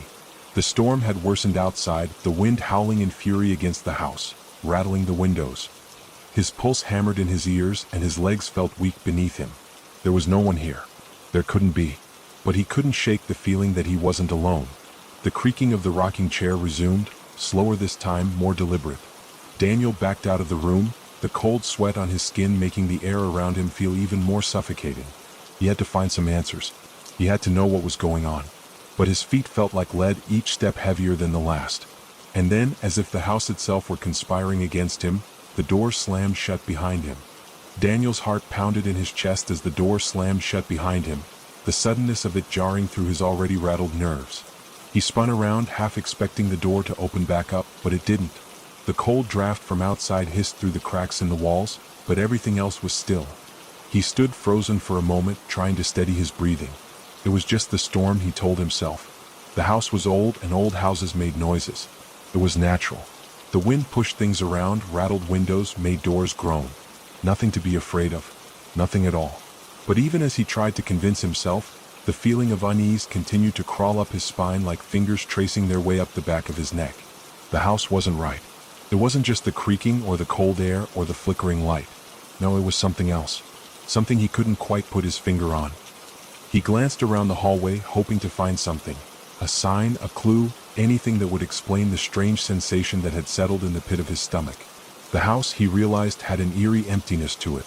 There were no photographs on the walls, no knickknacks or books or furniture like you'd expect in a home. Just empty, decaying rooms, abandoned long ago by whoever had lived here. His gaze fell to the floor, and that's when he saw it. There, near the base of the stairs, was a small scrap of paper. At first, it looked like nothing more than trash, but something about it caught his eye. It was a faint yellowed piece of what appeared to be a torn note, carefully folded. Hesitant but compelled, Daniel bent down to pick it up, the chill of the floor seeping into his fingertips as he grabbed it. As he unfolded the note, he was surprised to find that the handwriting was still legible, though faded. Asterisk, they're still watching. Don't trust the walls. Asterisk. Daniel's breath caught in his throat. It wasn't much, just a cryptic message, but it sent a shock of cold fear straight through him. Someone had been here before him. Someone who knew more about this place than they should. Someone who'd been in this house, had been watched, maybe even hunted. His grip on the note tightened as he straightened up, his eyes darting nervously to the dark corners of the hallway. The wind howled outside, but it sounded different now, almost like it was whispering through the cracks in the house. Don't trust the walls. The words echoed in his mind over and over again, as if the house itself were trying to tell him something, trying to warn him. Suddenly, there was a soft thud from upstairs, followed by what could only be described as a faint shuffling sound, like someone, or something, dragging its feet across the floor. Daniel froze, his breath catching in his throat. His body tensed as he tried to listen for more. But there was nothing. Just the sound of the storm outside and the occasional groan of the house as it settled under the pressure of the wind. He wasn't alone. He knew it now. The house wasn't empty. It never had been. And yet, when he looked around, there was no one to be seen. No one in the hallway, no shadows moving across the walls. Only the heavy silence pressing down on him like a weight. Taking a slow, deliberate step back, Daniel glanced toward the stairs. The sound had come from above, from the second floor. It would be easy to just leave, to walk out that door and never look back. But something, whether it was curiosity, fear, or some darker force at play, pulled him toward the stairs. With each step up, the air grew colder, thicker. It was as though the house itself was pressing against him, trying to keep him from going any higher. The shuffling noise was louder now, closer, and Daniel's pulse quickened. He couldn't explain it, but he knew someone, or something, was up there. The second floor was darker than the hallway below, and the single bulb that flickered above him did little to cut through the gloom. He reached the landing, and his gaze swept across the narrow hallway. Doors lined the walls, some slightly ajar, others firmly shut. The shuffling had stopped, but the silence felt even worse now, like the calm before a storm. He took a deep breath, forcing his legs to move as he stepped cautiously down the hall. His eyes flicked to each door as he passed, his skin prickling with the sense that something was watching him, lurking just out of sight. He reached the end of the hall and paused in front of the last door, which stood slightly ajar. The shadows beyond it seemed to pulse with an unsettling energy, and a sense of dread settled deep in his chest. Without thinking, he pushed the door open, the old wood creaking as it gave way. The room inside was small, its walls bare except for a few dust-covered shelves. At first, it looked like nothing more than a forgotten storage room, filled with cobwebs and old furniture covered in sheets. But then his eyes settled on something in the corner of the room. A rocking chair. It was the same one. The same chair he had seen in the room downstairs. But this time it wasn't just moving slightly. It was rocking back and forth, slowly, steadily, as if someone, or something, was sitting in it. Daniel's breath caught in his throat. The door had been locked. He was certain of it. No one could have come in and out without him noticing. And yet, the chair, it was moving. And it was moving in time with something he couldn't explain. Before he could react, the room seemed to grow colder, the shadows in the corners deepening. The chair creaked louder, the sound growing more frantic, and then, just as suddenly as it had started, the rocking stopped. A voice, soft and distant, whispered through the room. "Leave?" Daniel spun around, his pulse pounding in his ears, but the room was empty. The door to the hallway was still open. There was no one there. He turned back toward the chair, and for a moment, he could have sworn he saw a shadow dart across the floor, vanishing into the darkness. Then the voice whispered again, this time right behind him, as if it was standing just inches away. "Leave now." Daniel's heart hammered in his chest as he stood frozen, staring at the empty room. The faint whisper still echoed in his ears, like a soft breath against the back of his neck. His pulse quickened, and for a moment he couldn't move, couldn't even breathe. The rocking chair had stopped. The shadows in the room remained still.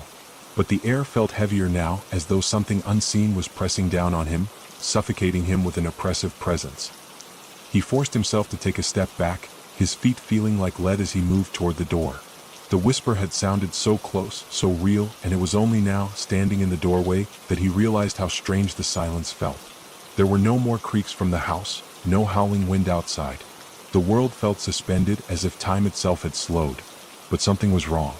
His eyes darted around the hallway, half expecting to see something, or someone, lurking in the shadows. He felt exposed, vulnerable, as if every inch of the house was watching him. Every step he took echoed through the house, magnified in the stillness. "Just go," he muttered under his breath. The words were a small, desperate comfort, something to hold on to as he stepped into the hall. But then, just as his hand reached for the staircase railing, he heard it again. A faint shuffle like feet dragging across the floor upstairs. The sound was soft, almost imperceptible, but it was there. Daniel's blood ran cold. It was coming from the attic. His mind screamed at him to leave, to turn around and walk out the front door as fast as he could. But he couldn't.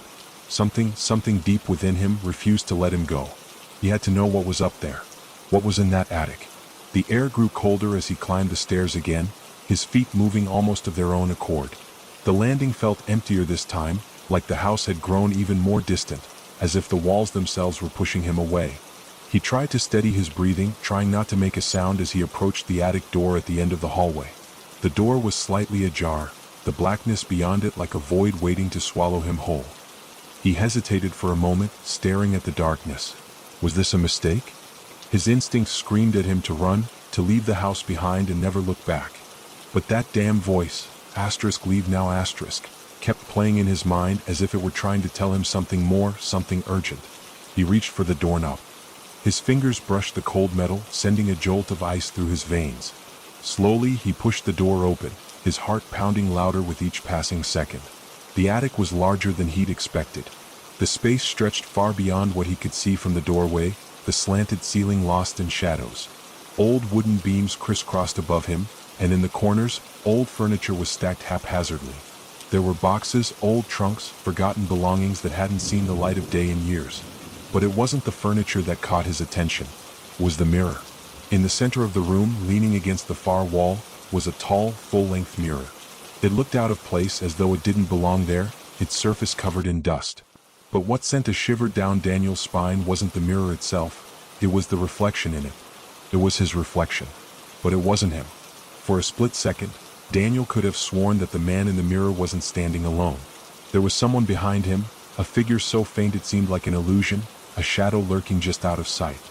His heart skipped a beat and he jerked his head around, but there was nothing behind him. The attic was empty. He looked back at the mirror. The figure was still there, now standing closer to him. Its outline was indistinct, but its presence was undeniable, cold, malevolent, and wrong. Daniel felt an unnatural chill sweep through him, as if the air around him had turned to ice. The reflection of the figure in the mirror grinned. Daniel's stomach dropped. It wasn't a grin of amusement, it was something far darker, more sinister. It was a smile that had no place in the world of the living. It felt as though the very fabric of reality was warping around him, as if the mirror itself had reached out and pulled something from the depths of his own nightmares. He turned away from the mirror, his hands shaking. He needed to get out of the attic, to get out of this house. But as he moved toward the stairs, the air grew heavier. The walls seemed to close in around him. The house was alive, and it was watching him, waiting for him to make his next move. His foot hit the first step, and that's when the noise came again. This time it was louder, closer. The dragging sound, like something, or someone, scraping its feet across the floor, came from the far corner of the attic. It was coming toward him. His body screamed at him to run, but his legs refused to obey. He had to know what was making that noise. He had to confront whatever was in the darkness with him. He turned back around, but the attic was empty. No more scraping, no more movement. Just the oppressive silence, broken only by his frantic breathing. And then, from the corner of his eye, he saw it. A door. Daniel hadn't noticed it before, but now it was unmistakable. It was small, tucked away behind a stack of old furniture, its surface covered in grime and dust. It looked ancient, like it hadn't been opened in decades. But there it was, and it was waiting. He could feel it. A cold, creeping dread flooded his chest as he walked toward it, each step more reluctant than the last. His fingers hovered over the handle, trembling, and as he twisted it, the door creaked open slowly, revealing a narrow staircase that led further up into the house. No, he wasn't going up there. He couldn't. But the door had opened. The house was pulling him in. And then, just as his hand began to retreat, the whisper came again, softer now but clearer than before. Come closer. Daniel's breath caught in his throat. Daniel stood at the base of the narrow staircase, staring at the blackness that stretched endlessly upward.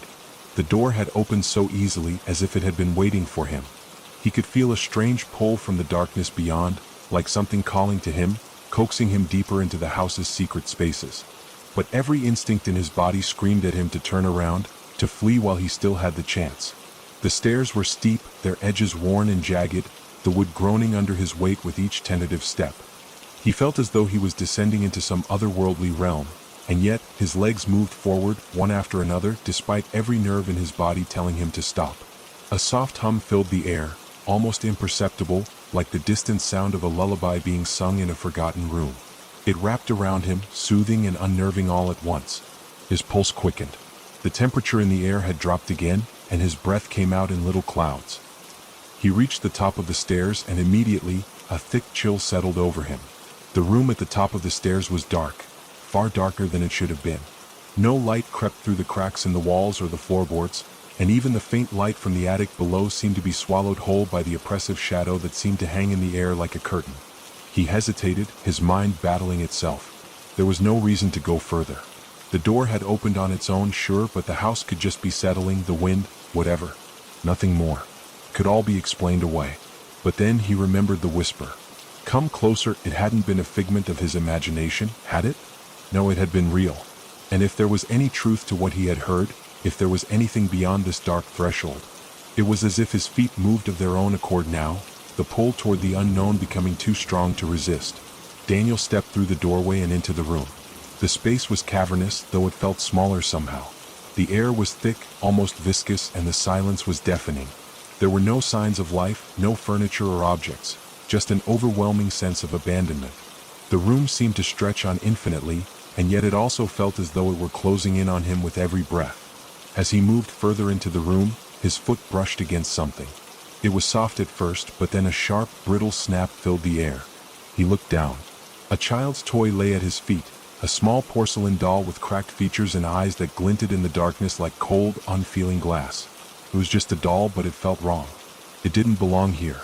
Before he could move away, a small flicker of light caught his eye from the far corner. It was subtle, almost like a reflection, but it was enough to make his heart race. Slowly, almost unwillingly, he turned toward it. The light came from a mirror, a tall, ornate piece leaning against the far wall, framed in gold that had long since faded into a dull, tarnished hue. It was strange. The mirror was the only thing in the room that seemed to shimmer with life. Daniel's eyes locked onto his own reflection, but something was off. Something about it was wrong. For a moment, he thought he saw the faint outline of someone standing just behind him, their reflection flickering in the glass. It was a figure, tall and thin, draped in shadows. Their features were distorted, as though the mirror was warping the image, but the feeling of being watched was unmistakable. His heart stopped. He turned quickly, searching the room behind him. But there was no one there. "Hello?" he called out, his voice shaking despite his best effort to sound calm. It was a pointless question, but he said it anyway. The house felt suffocating, and the silence was too much, pressing in on him from all sides. But no answer came, just the echo of his own voice, swallowed by the darkness. The whisper returned then, but this time it was louder, clearer, almost a voice. Help me, asterisk. Daniel froze, his breath catching in his throat. The voice was not his own, it wasn't even human. It was raspy, guttural, and full of desperation. It came from somewhere near the mirror. With slow, deliberate steps, he moved toward it, the floor creaking beneath him with every movement. As he drew closer, the feeling of the room shifted. The oppressive weight of the air thickened, and his own reflection seemed to ripple, like disturbed water. The voice came again, stronger now.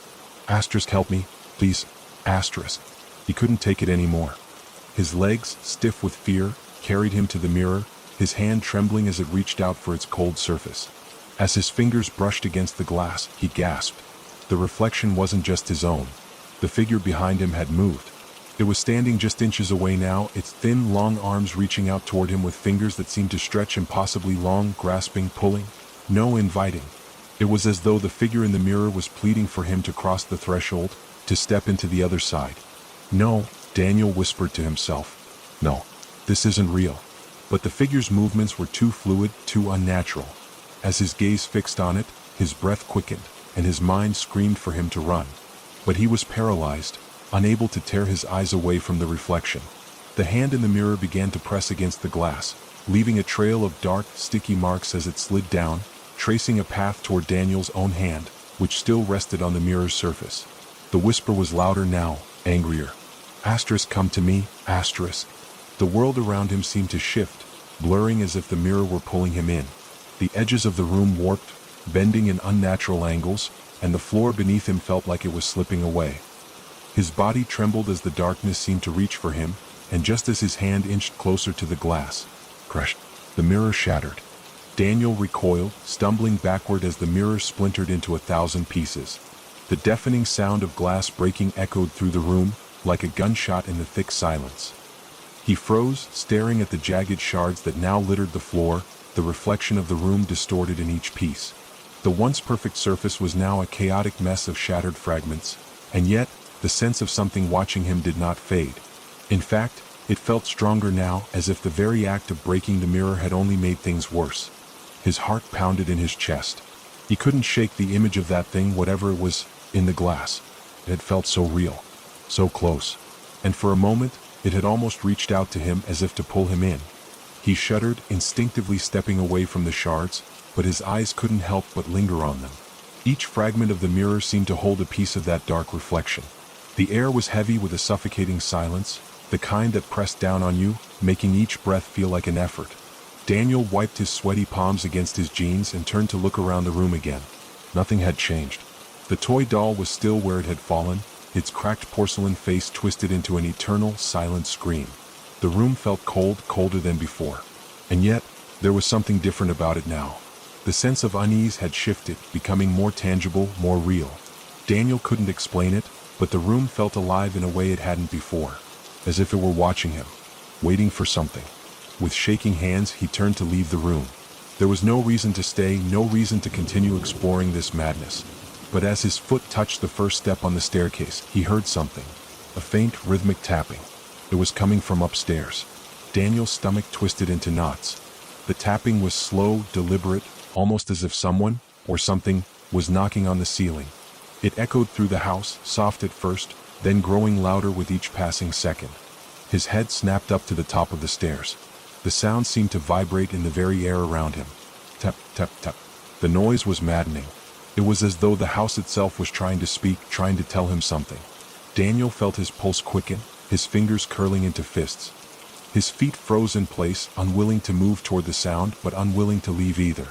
A cold sweat broke out along his brow as he looked around, but the shadows didn't seem to shift. There was no sign of anyone, no sign of anything that could be making the noise. Tap, tap, tap. Who's there? His voice was hoarse, barely a whisper, but it was enough to carry through the room. Nothing. The tapping stopped abruptly, and in that instant the silence was even worse. It was as if the house had held its breath, waiting for something, for him to make the next move. The quiet was suffocating, and Daniel's mind raced. Was it just the house settling? Or was something, or someone, up there? It could have been an animal, or maybe the wind had shifted. His heart hammered in his chest, trying to force his body to act, to leave, but his legs refused to move. A low growl interrupted the stillness. It was distant, but it was unmistakable. A low, guttural sound that seemed to come from deep within the house. Daniel's skin crawled as the noise grew louder. It wasn't human. It was animalistic, primal. A rumbling, vibrating growl that seemed to fill the very air, shaking his bones. He could feel it in the pit of his stomach. His instincts screamed at him to run, but he couldn't. Something held him there, as if the house itself had wrapped its cold fingers around his mind. Suddenly, the tapping began again, faster this time, like an urgent, frantic knock. Tap, tap, tap. Each strike hit the air with a sharpness that made Daniel's skin prickle. He turned toward the stairs, his eyes fixed on the shadows at the top, but they didn't reveal anything. The tapping continued, relentless, and Daniel could feel his breath hitch in his throat. The house was alive. It was alive in a way that made his skin crawl, in a way that whispered to him in the dead of night, in the hollow spaces between his thoughts. He couldn't stay in this room any longer. The house was playing with him, teasing him. He had to get out. But as he turned toward the hallway, his eyes landed on something that stopped him in his tracks. A door. A new door, one he hadn't noticed before. It was set into the far wall of the room, nearly hidden by the shadows, as though it had materialized out of thin air. Daniel's heart stuttered in his chest. Where had that come from? He was certain it hadn't been there before, not when he entered the room, not even when he had passed the same spot moments ago. The door stood there, unmoving, just waiting. It was old, weathered, the wood scratched and worn, with a tarnished brass knob that seemed to gleam in the darkness. It was the only thing in the room now that seemed to demand attention. Without thinking, Daniel found himself walking toward it, the need to know what was behind it stronger than the fear that gnawed at his insides. The door was wrong, that much was clear. But his feet carried him closer, inch by inch, until his hand was hovering over the knob. The growl came again, louder now, shaking the walls around him. And the tapping, the relentless tapping, resumed, echoing through the hallways. Daniel's hand brushed against the cold brass, and before he could stop himself, he turned the knob. The door creaked open, and what he saw beyond it was a hallway stretching endlessly, filled with doors that shouldn't have been there. Daniel stood at the threshold, the door creaking open with an eerie groan as though it were unwilling to reveal what lay beyond. The hallway stretched out before him, endless and dark, with shadows clinging to the walls like thick, oppressive fog. The flickering light from the room he had just left seemed to struggle to reach the farthest edges of the hallway, failing to banish the thick gloom that swallowed the space. The air felt heavier here, thick with something he couldn't quite name, something that pressed against his chest like a weight. It was as though the hallway itself was holding its breath, waiting for him to take a step inside. And yet, despite every bone in his body screaming at him to turn around, Daniel found himself moving forward, as if his feet had been claimed by something beyond his control. There was no logical explanation for this sudden pull toward the darkness ahead, but he couldn't ignore it. His curiosity, his need to understand what was happening, overpowered the fear that churned in his stomach. The hallway was narrow, too narrow for comfort, the walls closing in on him with each passing step. The wooden floor creaked beneath his weight, each sound seeming to reverberate unnervingly, like an alarm going off in the silence. The closer he got to the end of the hallway, the more unsettling the air became. It wasn't just the damp, moldy smell that seemed to seep from the very walls. It was something more, something ancient and wrong, as though the hallway had existed for centuries, waiting for someone to stumble upon it. And then there were the doors. There were so many of them, stretching all the way down the hallway. But it wasn't just the number that was strange, it was the way they appeared. They weren't spaced evenly like any regular hallway should be. They seemed to appear at random, each door mismatched and out of place. Some were solid, wooden doors, while others were little more than frames, empty and hollow, as though they had once been doors but had long since been torn away. The strange thing was, they all looked old, as if they had been abandoned for decades, their surfaces weathered and worn, as though they had once been a part of something far greater. Daniel felt a pang of dread settle in his chest as his gaze moved over them.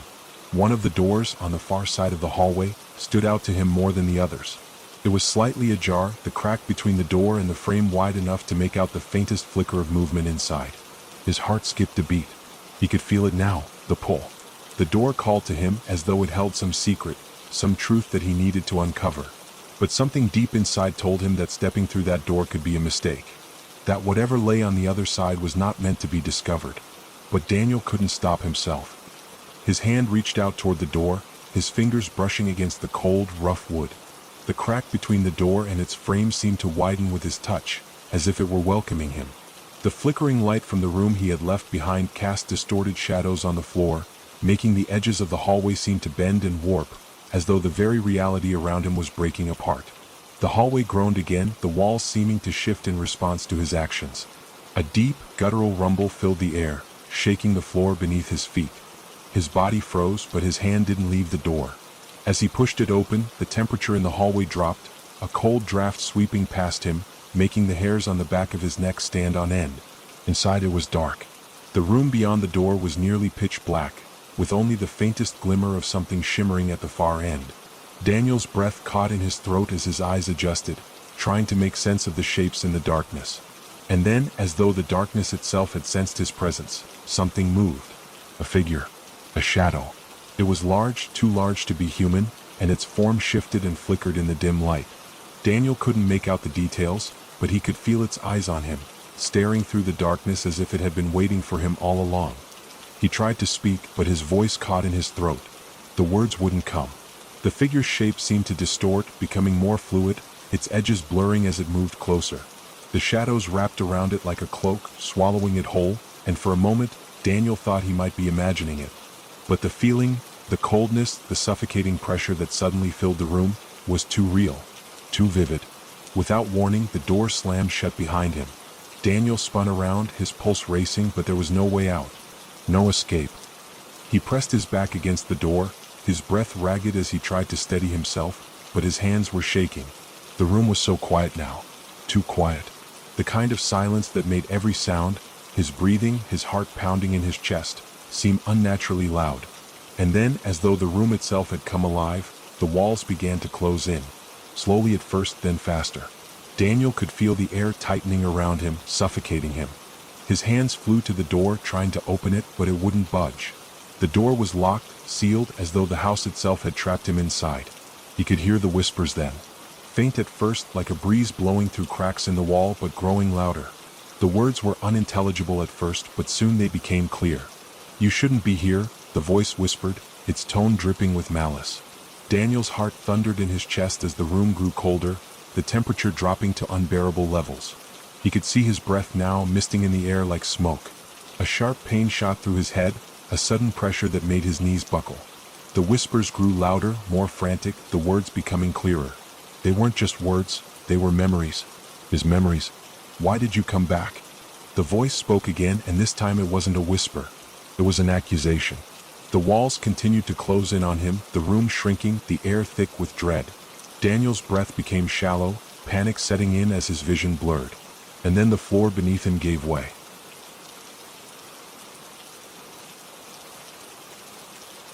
The world tilted beneath Daniel's feet as the floor gave way, sending him crashing into the void below. He gasped, his body twisting in midair as he plunged into the dark, his limbs flailing in a desperate attempt to grasp at anything that could halt his descent. But there was nothing. Only the suffocating blackness around him. For what felt like an eternity, he fell, unable to scream, unable to think. Time seemed to stretch and bend in ways that didn't make sense. The air was cold, and a sharp, biting wind roared past his ears, the rush of it drowning out all other sounds. His heart hammered in his chest, panic clawing at his throat, but the fall was endless, stretching on and on. Then, just as suddenly as it began, the darkness stopped. His body slammed against something soft yet firm, like landing on a mattress made of stone. The impact drove the air from his lungs, and he lay there, gasping for breath, his chest heaving with the effort of recovering. The world around him was still dark, but it wasn't the same all-encompassing blackness he had fallen through. There were shapes now, faint outlines of things he couldn't yet make sense of. His eyes strained to adjust to the dim, unnatural light that seemed to emanate from nowhere in particular. Daniel pushed himself up, his body sore and disoriented from the fall. His hands trembled as they touched the ground, the texture strange and unfamiliar. It wasn't carpet or wood or stone, it was rough, almost like soil, but smoother, more malleable. It felt like he was kneeling on something alive, something that shifted and pulsed beneath his fingers. He blinked rapidly, trying to clear his vision. A low hum filled the air, vibrating in the back of his skull, and the temperature seemed to drop even further, making his breath visible in front of him like a pale ghost. When he finally managed to stand, his knees wobbled beneath him, and he had to brace himself against the cold, living ground to keep from collapsing. He looked around, trying to make sense of his surroundings. What he saw was nothing like anything he had expected. The space was vast, impossibly vast. The ground stretched out before him, a swirling mass of shifting shapes and jagged edges that seemed to bend and twist in ways that didn't obey the laws of physics. The sky above him was a sickly shade of green, clouded and swarming with dark, swirling clouds. There was no moon, no stars, just the twisted, fractured sky above and the strange, pulsating earth beneath. And the silence. It was deafening. The only sound was the hum. That deep, resonating hum that seemed to come from everywhere and nowhere all at once. It vibrated through his bones, through his very thoughts, filling him with a sense of unease he couldn't shake. Daniel took a step forward, his feet sinking slightly into the ground like walking through thick, damp soil. His eyes darted around, scanning the landscape, but there was no sign of life. No signs of anything familiar. Only the eerie, alien shapes that dotted the ground like forgotten ruins. He swallowed hard, his mouth dry, and forced himself to keep moving, unsure of where he was going or why. The pull that had guided him through the house was gone now, replaced by something else. A sense of overwhelming dread, as though the place itself was watching him, waiting for him to understand the terrible truth of where he had landed. With each step, the hum grew louder, vibrating through the soles of his shoes, up into his spine. The ground seemed to shift beneath his feet, growing softer in places, harder in others. The air was thick with the scent of decay, of something old and forgotten. Daniel paused, trying to calm his racing thoughts. But then he saw it. In the distance, just at the edge of his vision, a flicker of movement. Someone, was there. It was too far to make out clearly, but the shape seemed to glide through the air, its movements smooth and unnatural, as though it were not bound by the same laws of reality that governed him. His pulse quickened, and for a moment, Daniel considered running. But where could he run to? The landscape was alien and endless, and the thing he had seen, or thought he had seen, was now gone, vanishing into the shadows as if it had never been there at all. His instincts screamed at him to turn back, to find another way, but there was no way back. Not here. Not in this place. The walls of the hallway had disappeared, replaced by this vast, oppressive wasteland. He was alone. A whisper broke through the silence, so soft at first he thought it might be his imagination. "You're not alone," the voice said, its tone flat and empty. Daniel whipped around, heart racing, but there was no one there. The voice hadn't come from anywhere he could see, yet it had been so clear, so certain. He stumbled backward, his heart slamming against his ribcage. The whisper lingered in his ears, repeating over and over, until the words blurred into a single, maddening sound. "You're not alone." The ground beneath him seemed to tremble, as though something large, something ancient, was stirring beneath the surface. The hum grew louder, almost deafening now, and the earth beneath him shifted violently. Suddenly, something reached out from the ground, its long, tendril-like fingers curling around his legs. pulling him downward. Daniel gasped, struggling to break free, but the grip was unyielding, cold, and unrelenting. Panic flooded his chest as he fought against the pull, but his strength was nothing compared to whatever force had taken hold of him. "You're not alone." The words echoed in his ears as the tendrils dragged him deeper into the earth, pulling him into the darkness, into the very heart of the thing that had been waiting for him all along.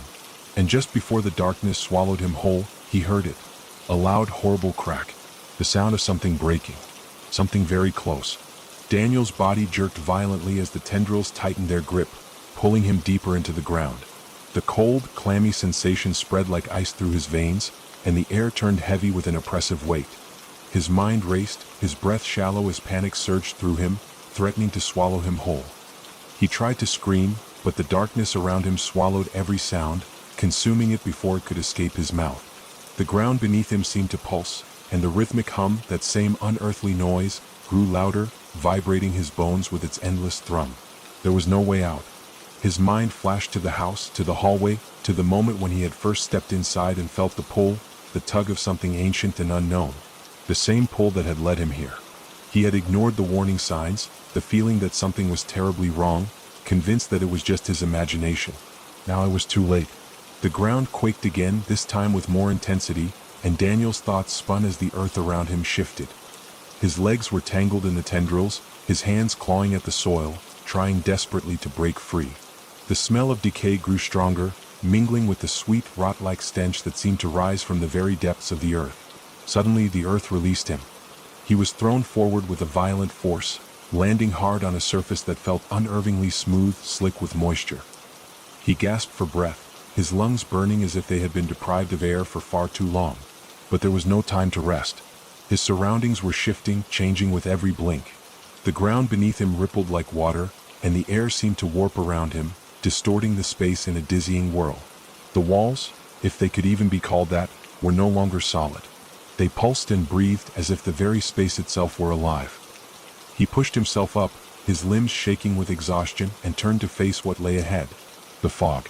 It crept across the ground like a living thing, tendrils of mist swirling around his feet, hiding whatever lay beyond. His eyes scanned the shifting landscape, trying to make sense of it, but there was nothing familiar here.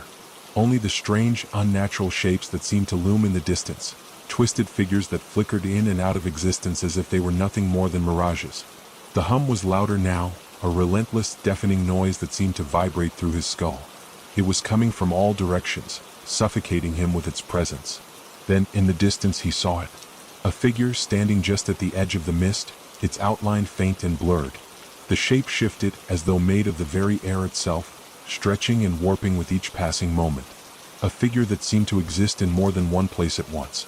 It was humanoid, barely, and yet so alien, so unnatural that it made his blood run cold. Daniel's heart skipped a beat. He instinctively took a step back, but his legs refused to move. He was frozen, caught in the gaze of the thing in front of him, though he couldn't quite make out its features. It felt as though it was watching him, studying him with an awareness that made every fiber of his being scream to run, to flee. But the thing remained still. Its presence pressed in on him, heavy and suffocating. Then it spoke. The voice was a whisper, so soft, so quiet, that it seemed to come from within his own mind. "You've come home," it said, the words stretching like a tendril through the fog. Daniel's breath caught in his throat.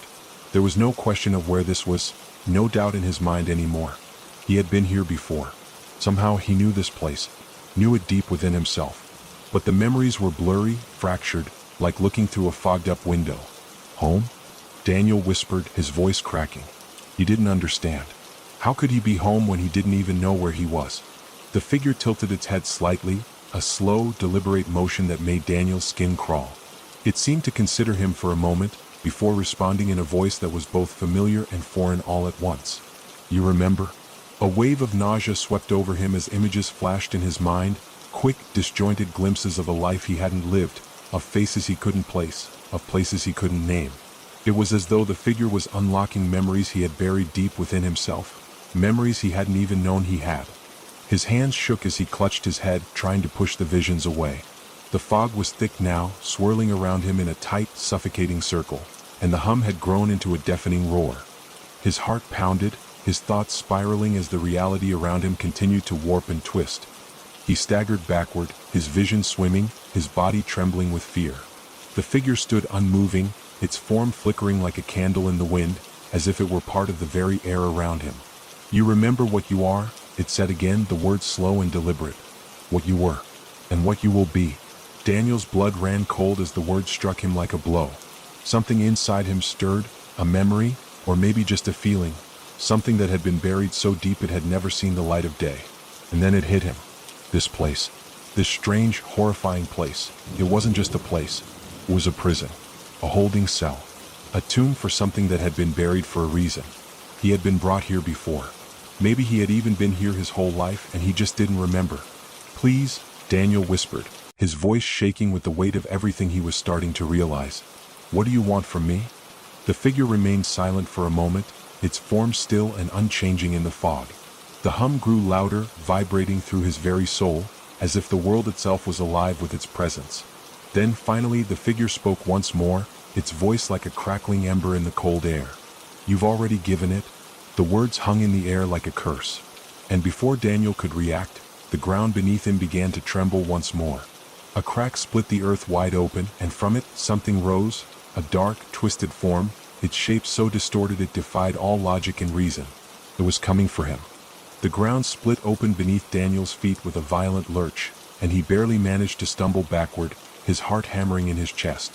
The mist seemed to writhe and pulse around him, thickening, suffocating him with its unnatural presence. The monstrous figure, that twisted form rising from the earth, was now fully visible, a writhing mass of black tendrils and shifting shadows, its shape impossible to define, like a nightmare made flesh. Daniel's breath came in ragged gasps as he stumbled backward, his eyes wide with terror. His mind couldn't comprehend what he was seeing. It wasn't just the creature itself, but the way the world around it seemed to bend, distort, and decay. The air itself felt wrong, charged with an energy he couldn't name, a force that pressed down on him with the weight of centuries. The thing that had risen from the earth, a thing that defied all logic, shifted again, its tendrils curling and undulating as if they had a life of their own.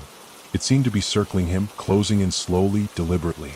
Every step it took made the ground tremble, every movement sending a shockwave through the air. Daniel's feet were rooted to the spot, paralyzed by fear. His mind screamed at him to move, to run, to get away, but his body wouldn't respond. It was as if he had entered a dream from which there was no escape, every instinct telling him to flee, but his limbs refusing to obey. A voice echoed in his mind, a faint whisper that grew louder with every passing second, its tone dark and insidious. "You cannot outrun what you are." The words weren't coming from the creature itself, but from somewhere deep within him, as if his very thoughts were being twisted and turned by some unseen force. He tried to shake the voice out of his mind, but it wouldn't stop. It grew louder, more insistent, until it drowned out everything else. "Look at what you've become," the voice continued, cold and mocking. "The past you've buried, the sins you've forgotten, they're all here, all tangled in the roots beneath your feet." Daniel's heart skipped a beat. The words hit him with the force of a physical blow. He had tried to bury the past, tried to forget everything that had led him here, but now it felt as though it was clawing its way back into his consciousness. The creature in front of him pulsed and shimmered, as if feeding off his fear, growing larger, more menacing. It was closing in on him, and he couldn't breathe, couldn't think, couldn't move. "You know this place," the voice whispered again, so close it felt as if the very air around him was speaking. "This place was never meant to let you go. And neither was I." Daniel's mind raced, the memories swirling in his mind like a flood of images, faces, and places he couldn't quite place. He tried to grasp at them, to make sense of them, but they slipped away like smoke. But one thing stood out, the house. The house from before. The house that had called to him, that had drawn him in with its promise of answers. But it was never answers he had been seeking. It was something else, something darker. Suddenly, the ground beneath him rumbled again, and he felt the air crackle with energy. The tendrils of the creature stretched out, reaching for him, their touch icy and cold, sending a jolt of terror through his body. He screamed, the sound raw and animalistic, as he instinctively tried to back away, but there was nowhere to go. The creature was upon him. Its tendrils wrapped around his legs, lifting him off the ground, pulling him into the swirling darkness. His mind reeled, the chaos of the moment blurring his thoughts. He could hear the hum, louder now, reverberating through his skull like a deafening drumbeat.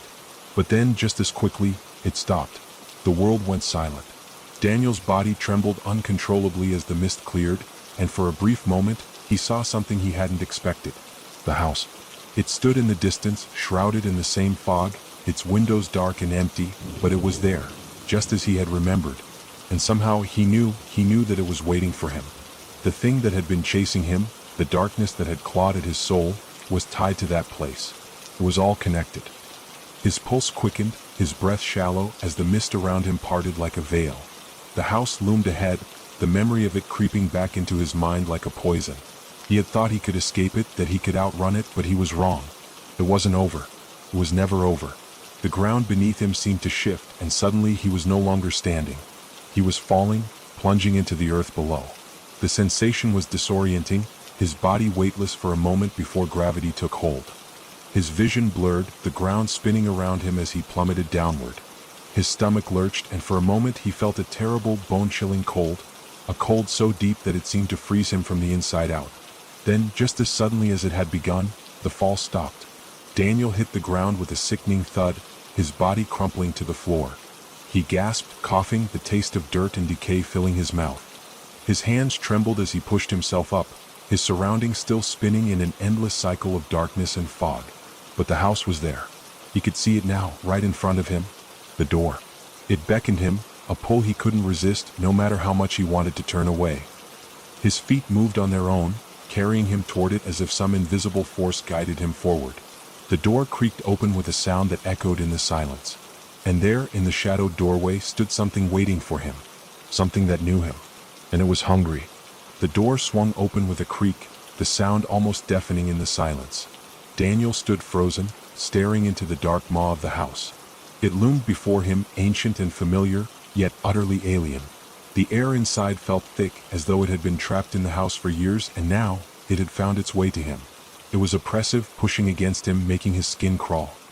He took a hesitant step forward, his legs trembling beneath him, and the door swung closed behind him with a soft thud. The sudden shift in sound made him jump, but there was no turning back now. The house had called him here, and it wasn't going to let him leave. The hallway stretched out in front of him, narrow and dimly lit by a few flickering sconces that cast long, distorted shadows along the walls. The wallpaper, faded and peeling, seemed to shift under his gaze, patterns rippling like water. The smell was dank, musty. Old wood and decay mingled with the faintest trace of something he couldn't identify. It smelled like fear. Daniel's heart thudded in his chest as he stepped deeper into the house, the floor creaking beneath his weight. Every step seemed to echo, bouncing off the walls and amplifying his anxiety. The house felt alive, as though it was watching him, listening to every movement he made. The silence pressed in, and he couldn't shake the feeling that the walls themselves were closing in. And then a voice. A whisper, soft and low, barely audible above the creak of the old wood beneath his feet. It came from somewhere behind him, yet there was no one there. You shouldn't have come back.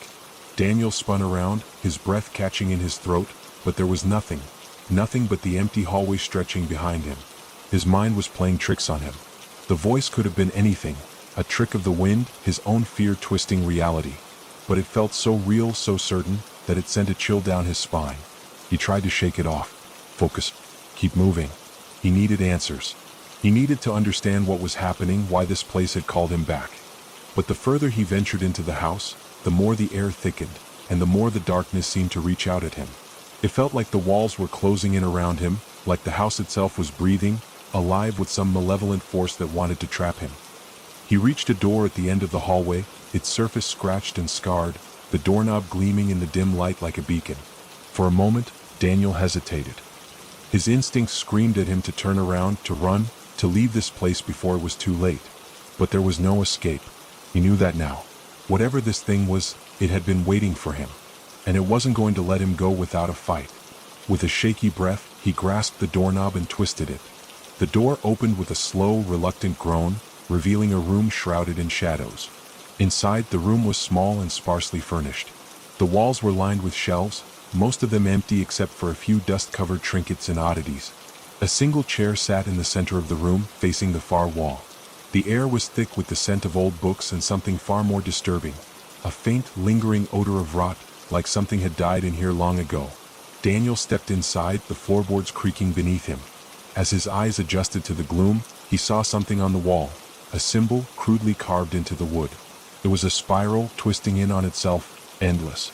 It was familiar, but he couldn't place where he had seen it before. His heart skipped a beat as the recognition hit him.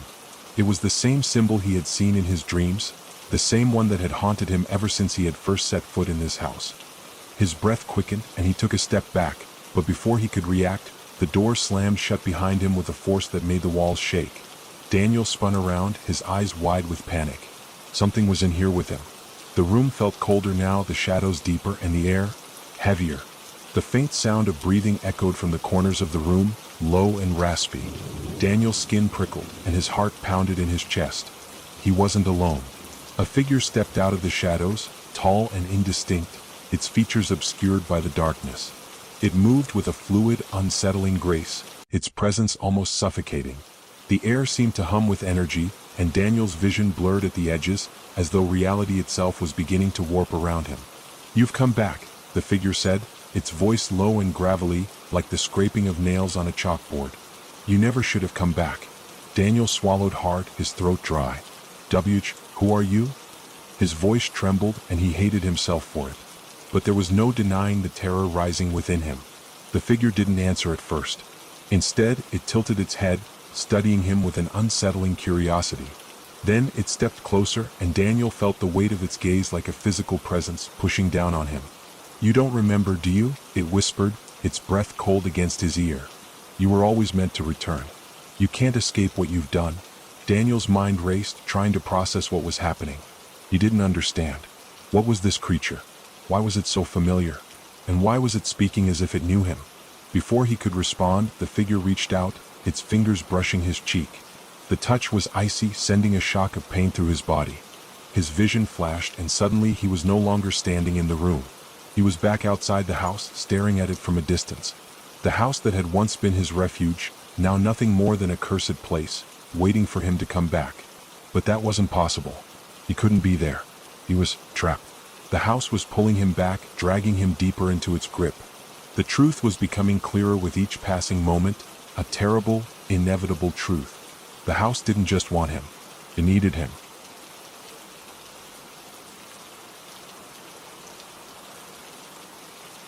The air in the room was suffocating, thick with the remnants of something long dead, and Daniel felt himself falling into the abyss of panic.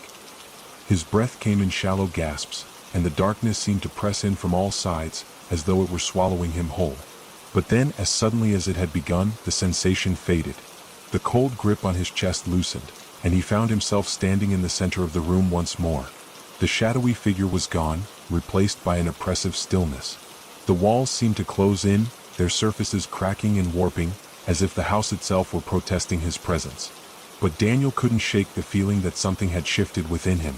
The house had taken something precious, and in return, it had given him an answer. An answer he wasn't sure he was ready to understand. He looked around, his mind racing to piece together the fragments of the vision he had just witnessed. The outside world had become a blur, and yet he was certain it was the house itself that had drawn him back. But why? What had he done? His pulse quickened as he stepped away from the wall, his thoughts spiraling. He had to know the truth. The house had been calling to him, but he wasn't ready to hear it, not yet. He reached for the door, his fingers trembling as they brushed against the handle, and then, a voice. The voice was different this time. "It's too late." Daniel froze. The voice had come from the far corner of the room. It was a whisper, but it had the weight of truth behind it. It was soft yet suffocating, laced with a familiar desperation that made his heart race. He turned slowly, his eyes searching the dimly lit corners of the room. And then there it was. A figure, small, delicate, and barely a silhouette, stood in the corner. At first, Daniel couldn't make out its features, but as he stepped closer, his breath hitched. He recognized her. The woman in the corner, she was familiar, a part of his past he had long buried. "Lily?" he whispered, his voice trembling. The woman didn't respond. Her eyes were fixed on him, hollow and distant, as if she could see something he couldn't. She didn't blink. She didn't move. And then, just as suddenly as she had appeared, the air grew thick with cold.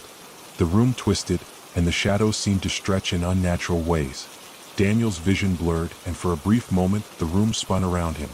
He staggered, disoriented, unable to keep his balance. When his senses cleared, the woman was gone. But in her place, something far worse had taken root. A memory.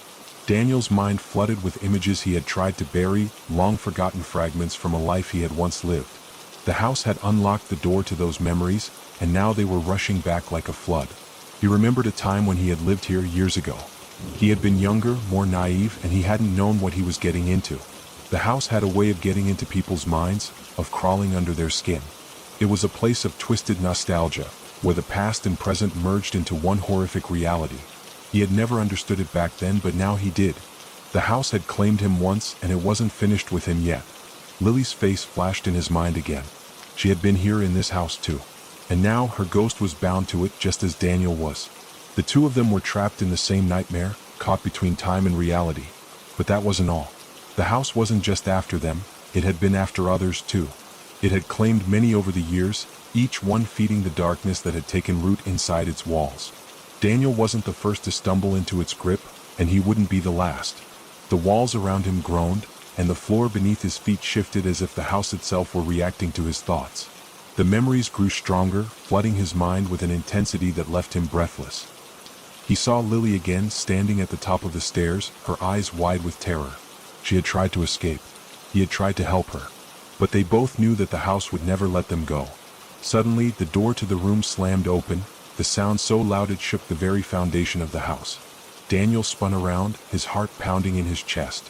And there, standing in the doorway, was a man, tall, dressed in a dark suit, his face obscured by shadows. "Get out of here," the man growled, his voice low and guttural. "It's too late. You're already part of it." Daniel tried to speak, but his throat tightened, choking off his words. He tried to move, but his legs wouldn't respond. He was paralyzed, unable to escape. The man took a step forward, and the air around him grew heavier. The temperature dropped, and Daniel could see his breath clouding in front of him. "Everything repeats," the man said, his voice a cold, rasping whisper. "The house doesn't forget. And neither do you." The man's words hung in the air, a warning, a threat, a statement of inevitable doom. Daniel's mind raced, but there was no time to process it. The man moved again, his footsteps slow and deliberate, and with each step, the darkness in the room grew deeper. The shadows twisted, swirling around Daniel's feet like tendrils of smoke. The man was getting closer. "You can't escape," he whispered, his breath cold against Daniel's ear. "It has always been here. It always will be." And then, with a sudden rush, the darkness enveloped him. Daniel woke with a jolt. The room was still dark, and the oppressive silence hung heavy in the air, just as it had before. His breath came fast, shallow, like he had been running or struggling to break free from something that was no longer there. But it wasn't real. It couldn't be. The last thing he remembered was the man, his cold whisper, the darkness closing in around him. And yet now, he found himself lying on the floor of the very same room, in the house that had haunted his every step since his arrival. The house, which had slowly begun to gnaw at his sanity, had brought him back here. The clock on the wall ticked with the kind of slow, deliberate rhythm that felt unnatural, as though the passage of time itself had been altered. Daniel pushed himself up, wiping the sweat from his brow, his mind still tangled in the threads of those memories. The shadows seemed to creep at the edges of his vision, as if the room was alive, watching him, waiting. He could feel it. Something had changed. The air felt different, colder, heavier. The very walls seemed to whisper in the silence. He wasn't alone. There were things here. Things that weren't meant to be seen. Daniel stood unsteadily, his legs like jelly beneath him, and looked around the room. The door was wide open, the creak of its hinges still echoing in his ears. The man, the shadowy figure, was gone, but the sense of dread remained. Was it all just a dream? Or was this the end? His fingers twitched at his sides, and he suddenly felt the overwhelming urge to leave, to escape, to never look back. But his feet refused to move. The floorboards groaned under his weight as if the house itself were taunting him, urging him to stay. The pulse of something dark and malignant seemed to hum through the walls. A door at the far end of the room caught his attention. It wasn't there before, was it? His mind was slipping, the edges of reality bending and folding in on themselves. He knew that if he opened that door, he would understand. And yet, a voice inside of him screamed not to. The door was a call, a beckoning, a promise of answers. But answers came at a price. With a reluctant, trembling hand, Daniel reached out toward the door. The instant his fingers brushed against the handle, a cold, sickly chill ran through his body, and a wave of nausea hit him like a tidal wave. His heart raced in his chest, but his hand did not pull away. He had to know. He had to finish this. The door creaked open, its hinges groaning as though the house itself resented the intrusion. The room beyond was bathed in an eerie, pale light. The shadows in the corners twisted and danced, and in the center of the room, a figure stood, silent, unmoving. It was Lily. Her eyes were wide open, unblinking. Her face was pale, almost translucent, as if her very essence had been drained. And yet, she was there, alive, or at least something that resembled life. Daniel felt his throat constrict as he stepped forward, his mind racing with confusion, with terror. He couldn't understand. How was this possible? Lily, he whispered, his voice barely audible. Her lips moved, but the sound that came out was not hers. It was a deep, guttural growl that echoed in the room, sending a wave of cold through Daniel's veins. "Leave," she rasped, the words jagged and broken. "It's too late for you. The house has already claimed you." Daniel's breath caught in his throat, his pulse roaring in his ears. The house, it was alive. Alive with something dark, something that fed on souls, memories. It had taken Lily and now it was taking him. The floor beneath his feet seemed to buckle, as if the house itself were shifting, growing, expanding. The walls groaned under the pressure, and the air turned thick, stifling, as if the room were collapsing in on him. His chest tightened. He couldn't breathe. "No," Daniel whispered, shaking his head, backing away. I won't stay." But it didn't matter. He was already gone.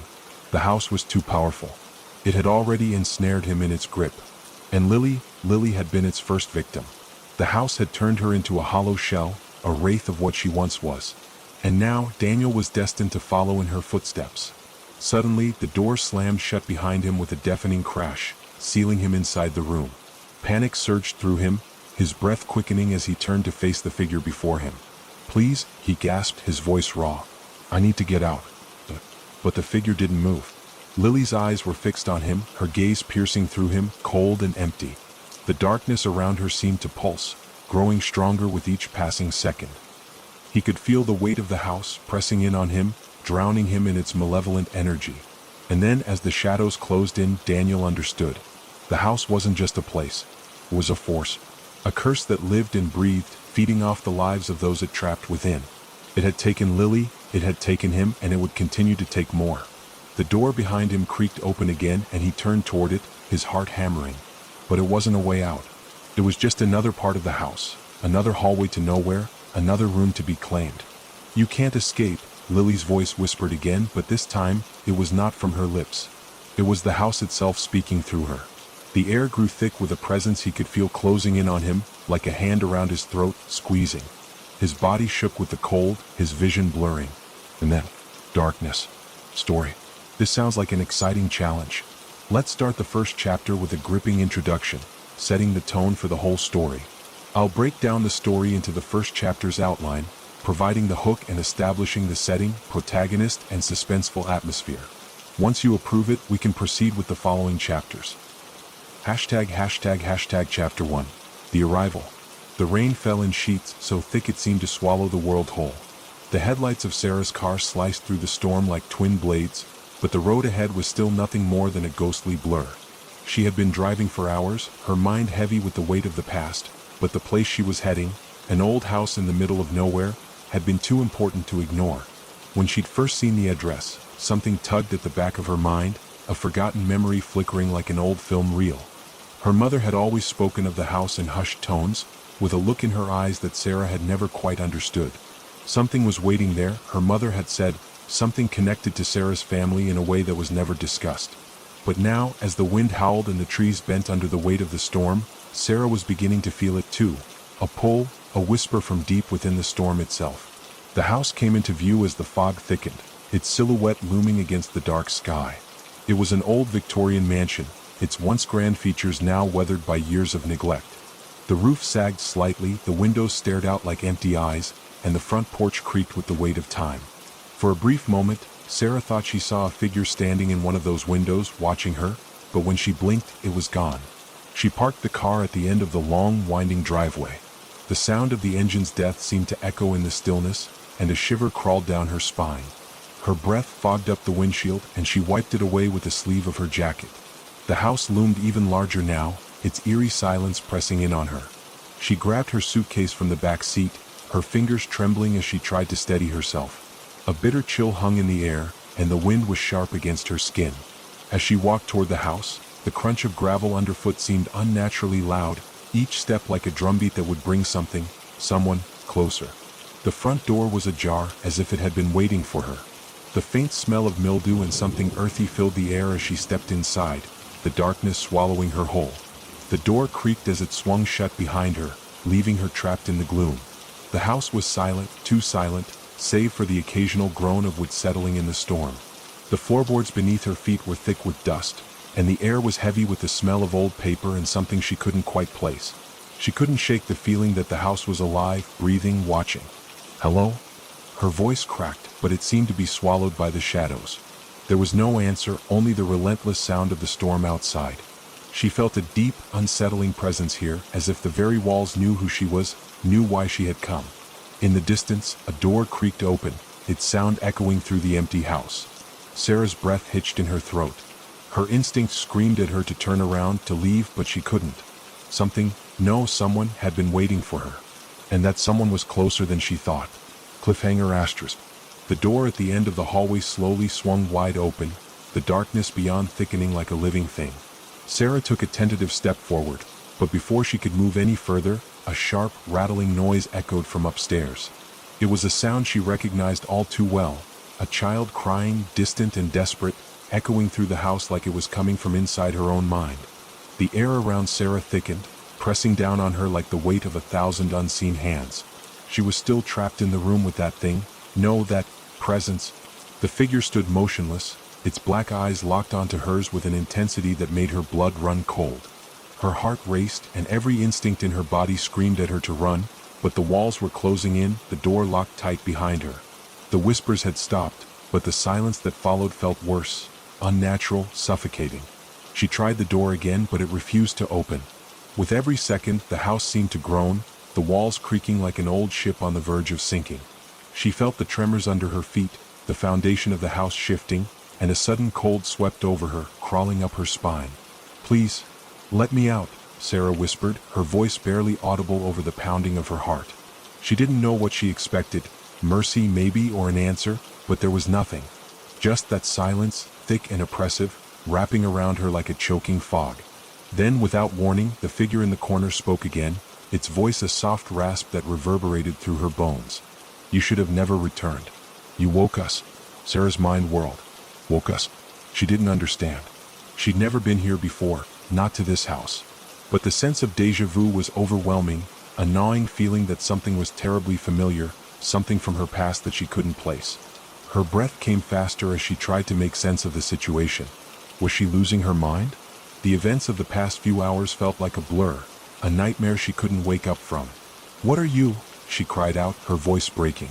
The figure didn't answer.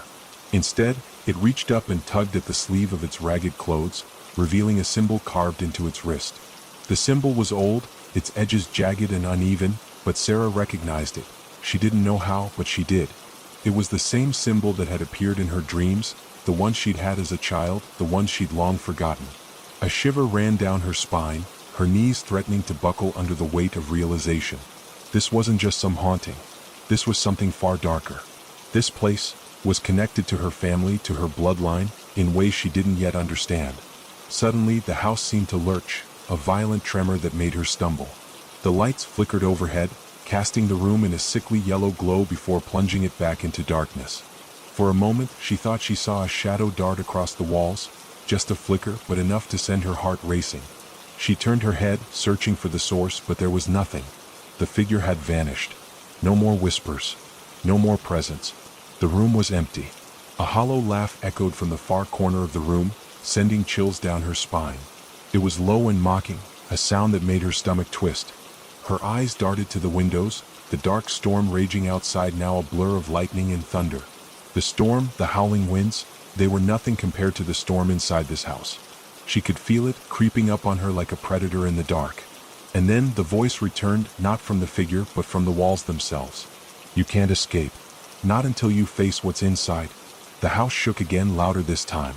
The floor beneath her feet seemed to pulse as if the house were alive, breathing, shifting, stretching. She could hear something moving beneath the floorboards, something scraping against the wood, its presence insistent, suffocating. Sarah's hands trembled as she backed away from the center of the room.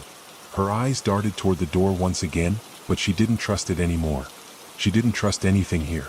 It was as though the house was holding her, keeping her from leaving, from understanding the full truth.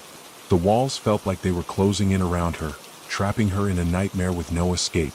The sound of footsteps echoed from the hallway outside the room, slow and deliberate, like someone, or something, was making its way toward her.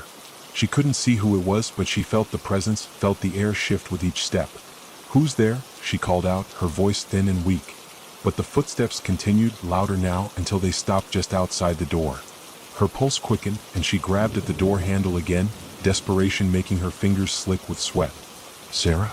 The voice that came from the other side of the door was soft, almost familiar. Her name, spoken in a tone that made her blood run cold. She didn't know it, but she felt it deep inside her. That voice. It was a voice from her past, a voice she tried to forget. Her heart slammed against her ribs as she threw herself against the door, shouting now, "Who is it?" But the only answer was silence. And then, nothing. Suddenly, the floor beneath her gave way, as if the very foundation of the house had cracked open. She fell, the air rushing around her as she descended into the darkness below. Her scream was swallowed by the earth. Cliffhanger asterisk. When Sarah hit the ground, the impact sent a shock through her body. She tried to move, but the darkness was absolute, thick and suffocating. Her breath was ragged as she stumbled to her feet, but the moment she did, she realized she wasn't alone. A figure, tall and thin, emerged from the shadows, its hollow eyes staring straight at her. The thing didn't move, but its presence was enough to freeze her in place. The darkness around Sarah was so absolute, so thick, that it felt as though it were pressing against her chest. She could feel the weight of it in her bones, hear her breath echoing in the silence as she struggled to regain her balance. The air was damp, heavy with a musty smell that made her stomach turn. The ground beneath her was uneven, gritty, and cold. She didn't know how far she had fallen, but the sound of her impact had been loud enough to reverberate through her skull. The moment she hit the ground, she'd been plunged into this suffocating void, this pitch-black space that stretched endlessly around her. Her pulse raced, her breath shallow and quick. And then she heard it. A soft, almost imperceptible scraping sound, as if something, or someone, was moving just out of her sight. Her heart skipped a beat. She spun around, her arms reaching out blindly in the dark, but there was nothing there. No one. Just that feeling. That presence. "Hello?" Her voice cracked, the words feeling hollow in the heavy silence.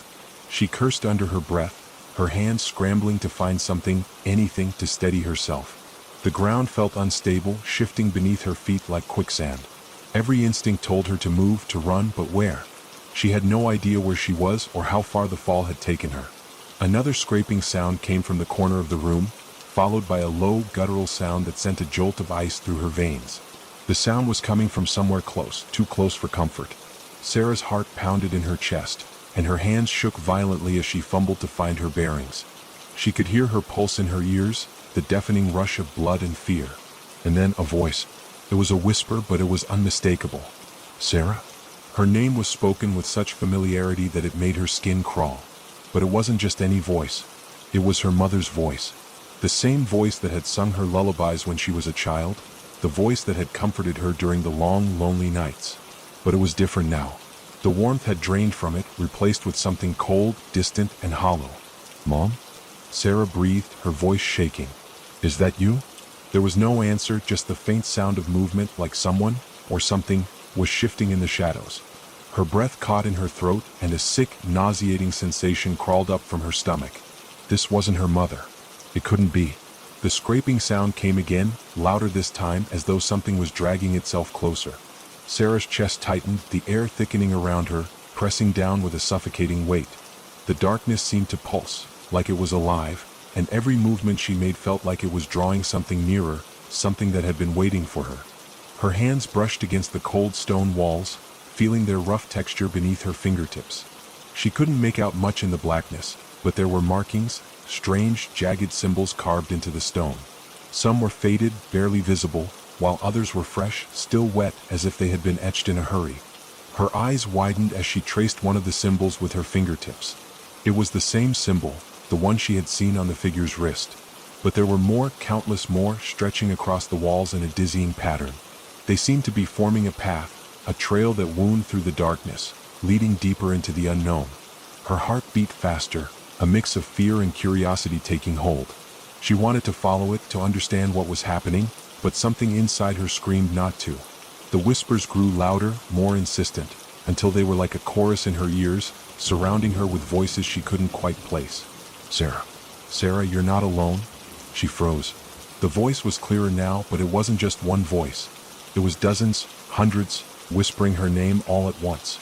Her breath hitched, and she pressed her back against the wall, her mind reeling. This wasn't possible. She was alone. She had to be. But the voices didn't stop. They grew louder, more frantic, and then, suddenly, everything fell silent. The stillness was worse than the noise, suffocating her, pressing her deeper into the dark. Her eyes burned as she tried to adjust, to see something, anything, but it was hopeless. The dark was absolute. And then she heard it again. The scraping sound. It was right in front of her now, the sound unmistakable. A low, dragging noise like claws scraping against stone. It was too close. Too close. Her breath caught in her throat as a shape emerged from the darkness, barely visible at first, a shifting silhouette that grew clearer the longer she stared. The thing was tall, impossibly tall, with limbs that stretched unnaturally long, as though they had been pulled out of shape. Its skin was pale, almost translucent, and its face was a blur, a mass of distorted features that shifted and flickered, like it couldn't decide what it wanted to be. Sarah gasped, stumbling backward, her heart racing as she turned and ran, her footsteps echoing in the dark. She didn't know where she was going, she just had to get away from it, whatever it was. But no matter how fast she ran, it was always there, just behind her, its cold presence drawing closer. The walls seemed to close in, the air growing thicker, harder to breathe. She couldn't escape. Cliffhanger asterisk. Suddenly, the walls gave way beneath her feet. The floor cracked open and she fell once more, this time into an abyss so deep that she could hear nothing but her own frantic heartbeat. The darkness swallowed her whole, and she felt herself plummeting, falling deeper and deeper into the earth. And then, just as her breath faltered, a voice, its voice, echoed through the void, whispering in her ear, too close to ignore. "You shouldn't have come back, Sarah." The air around Sarah was cold, so cold that it seemed to seep into her bones, numbing her limbs and making her movements slow and labored. Her fall had been long, too long, and when she finally hit the ground, it wasn't soft earth or stone that greeted her, but a thick, viscous substance that clung to her skin. She felt the sticky wetness spread up her legs as she scrambled to push herself upright, panic rising in her chest. She couldn't see anything, not at first. The darkness was absolute, thick and heavy, smothering her senses. But as her eyes adjusted to the blackness, she began to make out faint shapes, tall, crooked silhouettes against the dim light that flickered weakly somewhere in the distance. A faint hum vibrated through the ground beneath her, like the echo of something moving, something alive, just out of reach. The floor beneath her was slick with the same substance that coated her legs, and she shuddered as it stuck to her fingers when she reached out to steady herself. It felt wrong, unnatural, like it wasn't meant to be there. A smell, sharp and metallic, filled the air, and she gagged, pressing a hand to her mouth to stifle the nausea rising in her throat. "What the hell is this?" she whispered, her voice trembling as she tried to make sense of the overwhelming sensations flooding her mind. She forced herself to take a step, then another, her bare feet sinking into the floor as though the house itself was absorbing her, pulling her down into its depths. She moved cautiously, the flickering light growing brighter with each step, until she saw it. A door. The light was coming from behind it, casting long shadows across the floor. It was old, wooden, and warped, as though it had been there for centuries. The air around it felt thick, like it was pulsating with a life of its own, a steady, rhythmic thrum that seemed to match her heartbeat. Without thinking, Sarah reached out and grasped the handle, her fingers cold against the brass. The moment she touched it, she felt the temperature drop even further, a sharp chill that crept up her arm and numbed her hand to the bone. She hesitated, her heart pounding in her chest, but curiosity got the better of her. She turned the handle. The door creaked open and Sarah stepped through. She found herself in a long, narrow hallway, the walls lined with old, decaying portraits. The faces in the paintings were grotesque, twisted in expressions of pain or terror, their eyes hollow and empty, watching her as she passed. The dim light flickered above her, casting strange, shifting shadows across the room. The smell of decay grew stronger, thicker, the air heavy with the scent of rot.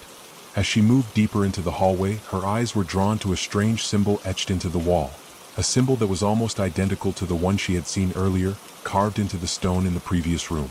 She stopped in front of it, her breath shallow as she examined the lines of the design. It was faint, barely noticeable at first glance, but the longer she stared, the more it seemed to shimmer, as though it was alive, reacting to her presence. "Not again," Sarah muttered to herself, backing away slowly. She wasn't sure why, but she felt an overwhelming sense of dread wash over her. The air felt heavier here, suffocating, as though the walls themselves were closing in. And the whispers, those damn whispers, had returned. They were distant at first, barely audible, but they grew louder with each passing moment. Sarah pressed her hands to her ears, trying to block out the sound. "Stop," she whispered, her voice shaking. "Please stop." The whispers grew into a low hum, a vibration that seemed to reverberate through the walls, through her very body. The house was alive, and it was aware of her. Without warning, a door at the far end of the hallway slammed open, the sound reverberating through the space like a clap of thunder. Sarah jumped, her heart leaping into her throat.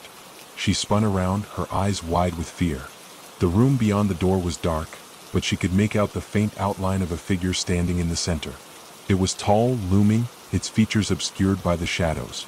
The figure moved, its shape shifting in the dim light, and Sarah's breath hitched as it stepped closer. She could hear its footsteps, slow and deliberate, dragging across the floor, but there was something off about the way it moved, unnatural, jerky, as if its limbs didn't quite belong to its body. Who are you?" Sarah's voice cracked as she took a step back, her legs trembling beneath her. The figure didn't answer. Instead, it continued to approach, its movements disjointed, as though it were being pulled by invisible strings. And then, just as it reached the threshold of the room, it stopped. It tilted its head to the side, its movements slow and deliberate, like it was studying her, trying to figure her out. Sarah felt a chill crawl down her spine, and for a moment, everything went still. The whispers stopped. The air grew thick with tension. And then, in a voice so soft, so cold, it sent a shiver through her entire body, the figure spoke. "Sarah," it whispered, the name slipping from its lips like a promise. Her eyes widened. It knew her name. Before she could react, the figure lunged at her. It was so fast, so sudden, that Sarah barely had time to scream before it was on her, its hands, cold and clammy, gripping her arms, pulling her toward it. The force of its grip was like iron, its touch sending waves of icy dread through her veins.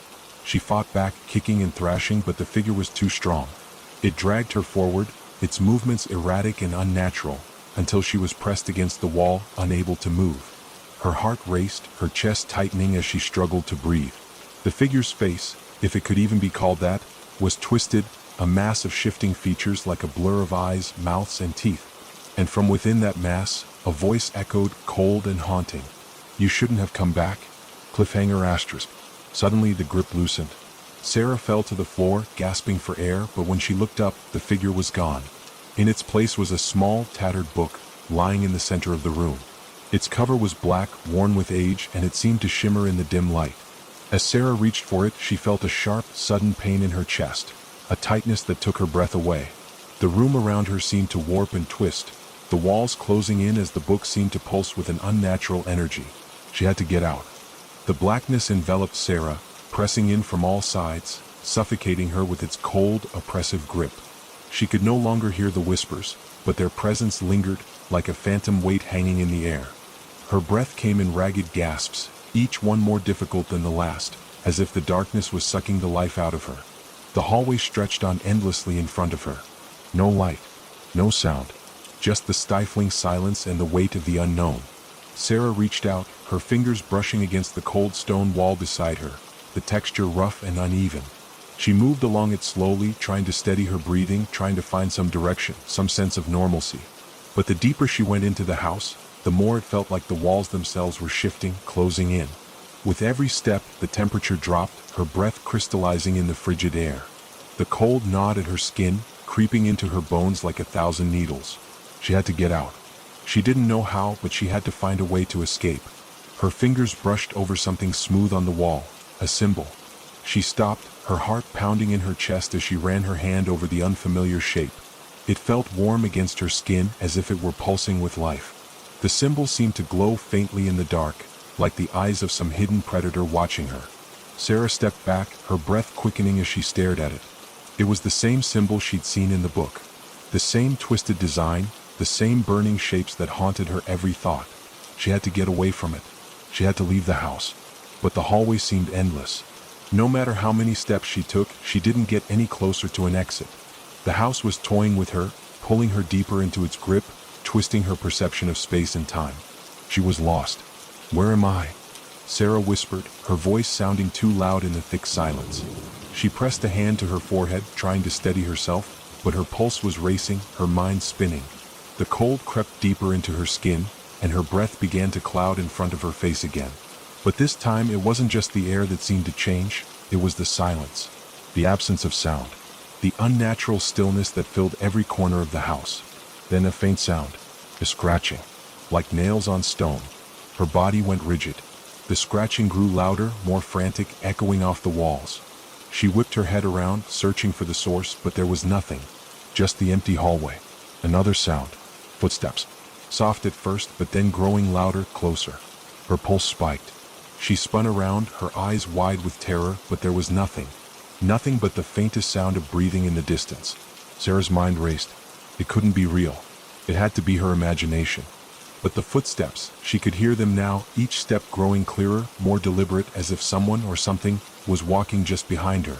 She took off, her feet pounding against the cold stone floor, desperate to outrun whatever was stalking her. The footsteps kept pace, never faltering, always just behind her. No matter how fast she ran, they were there, always a step away, but never quite close enough to reach.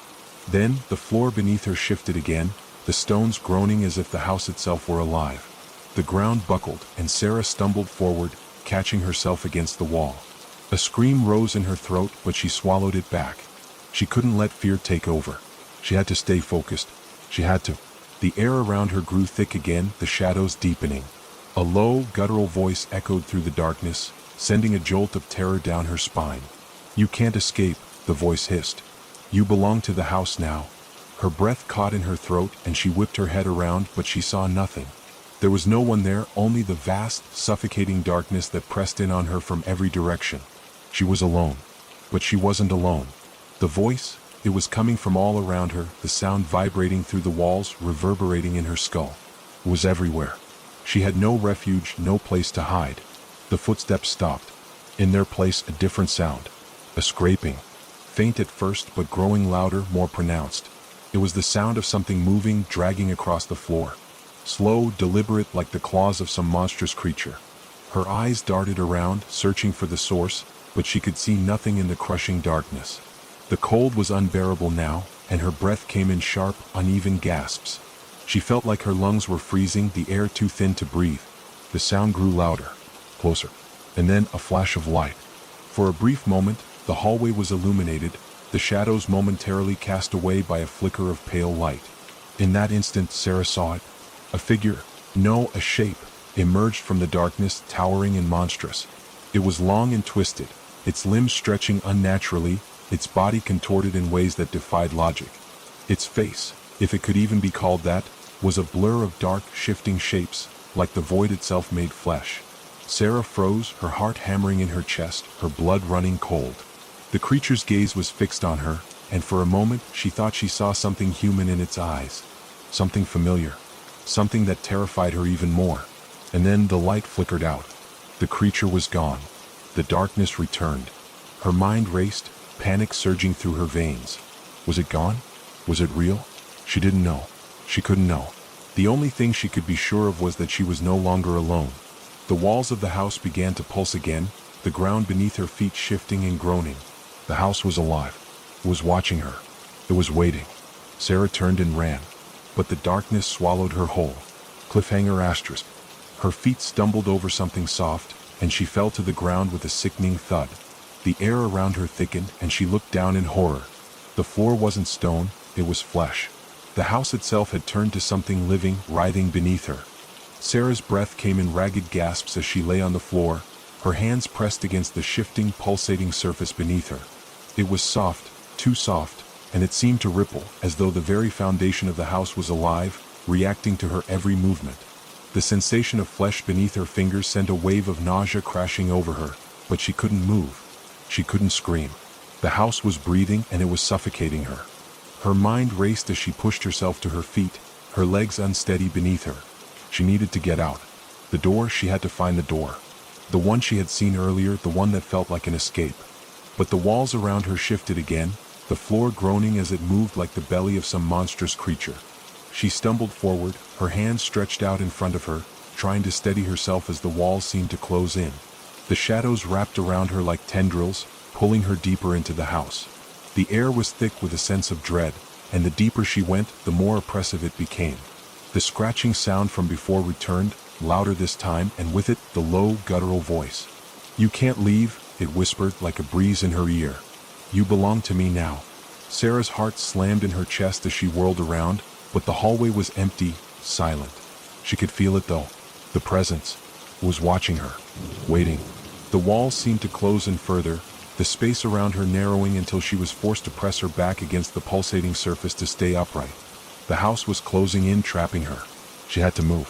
With a burst of adrenaline, Sarah pushed herself off the wall and ran, her feet pounding against the flesh-like surface beneath her.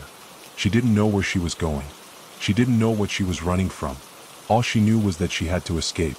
The house was alive and it was hungry. As she rounded a corner, she almost collided with something, a figure standing in the darkness. Her heart skipped a beat, her body freezing in terror. It was a man, but something was wrong. He was tall, his form thin and gaunt, with eyes that gleamed like polished obsidian. His face was pale, his hair long and unkempt, and his mouth twisted into a smile that didn't reach his eyes. He stepped forward, and with each movement, the shadows around him seemed to grow darker, more oppressive. "You're lost," the man said, his voice cold and distant. "This house has a way of doing that to people." Sarah stepped back, her throat tight, her pulse racing. "Who are you?" she gasped, but her voice trembled, betraying her fear. The man's smile widened, and he tilted his head, studying her with an eerie intensity. "Who am I?" He chuckled, a dry, hollow sound that sent shivers down her spine. "I'm the one who stays, the one who never leaves. This house, it keeps its guests whether they want to stay or not." His words hung in the air, thick and heavy, as if they were part of the very fabric of the house itself. Sarah's mind scrambled to make sense of it. This man, was he part of the house? Was he another victim, or was he something else entirely? "You're not real," Sarah whispered, shaking her head. "You can't be." The man laughed again, a sound that seemed to echo off the walls and reverberate in her skull. "Oh, I'm real all right. Just like the house. Just like the things you can't see. You'll learn soon enough. It's all connected." He stepped closer, and Sarah recoiled, her back pressing against the wall. "What do you want from me?" she cried, her voice breaking. The man's smile faltered for a moment, as though he was considering her question. Then his face twisted with something dark, something almost pitying. "I want nothing," he said softly. "But the house? The house wants everything."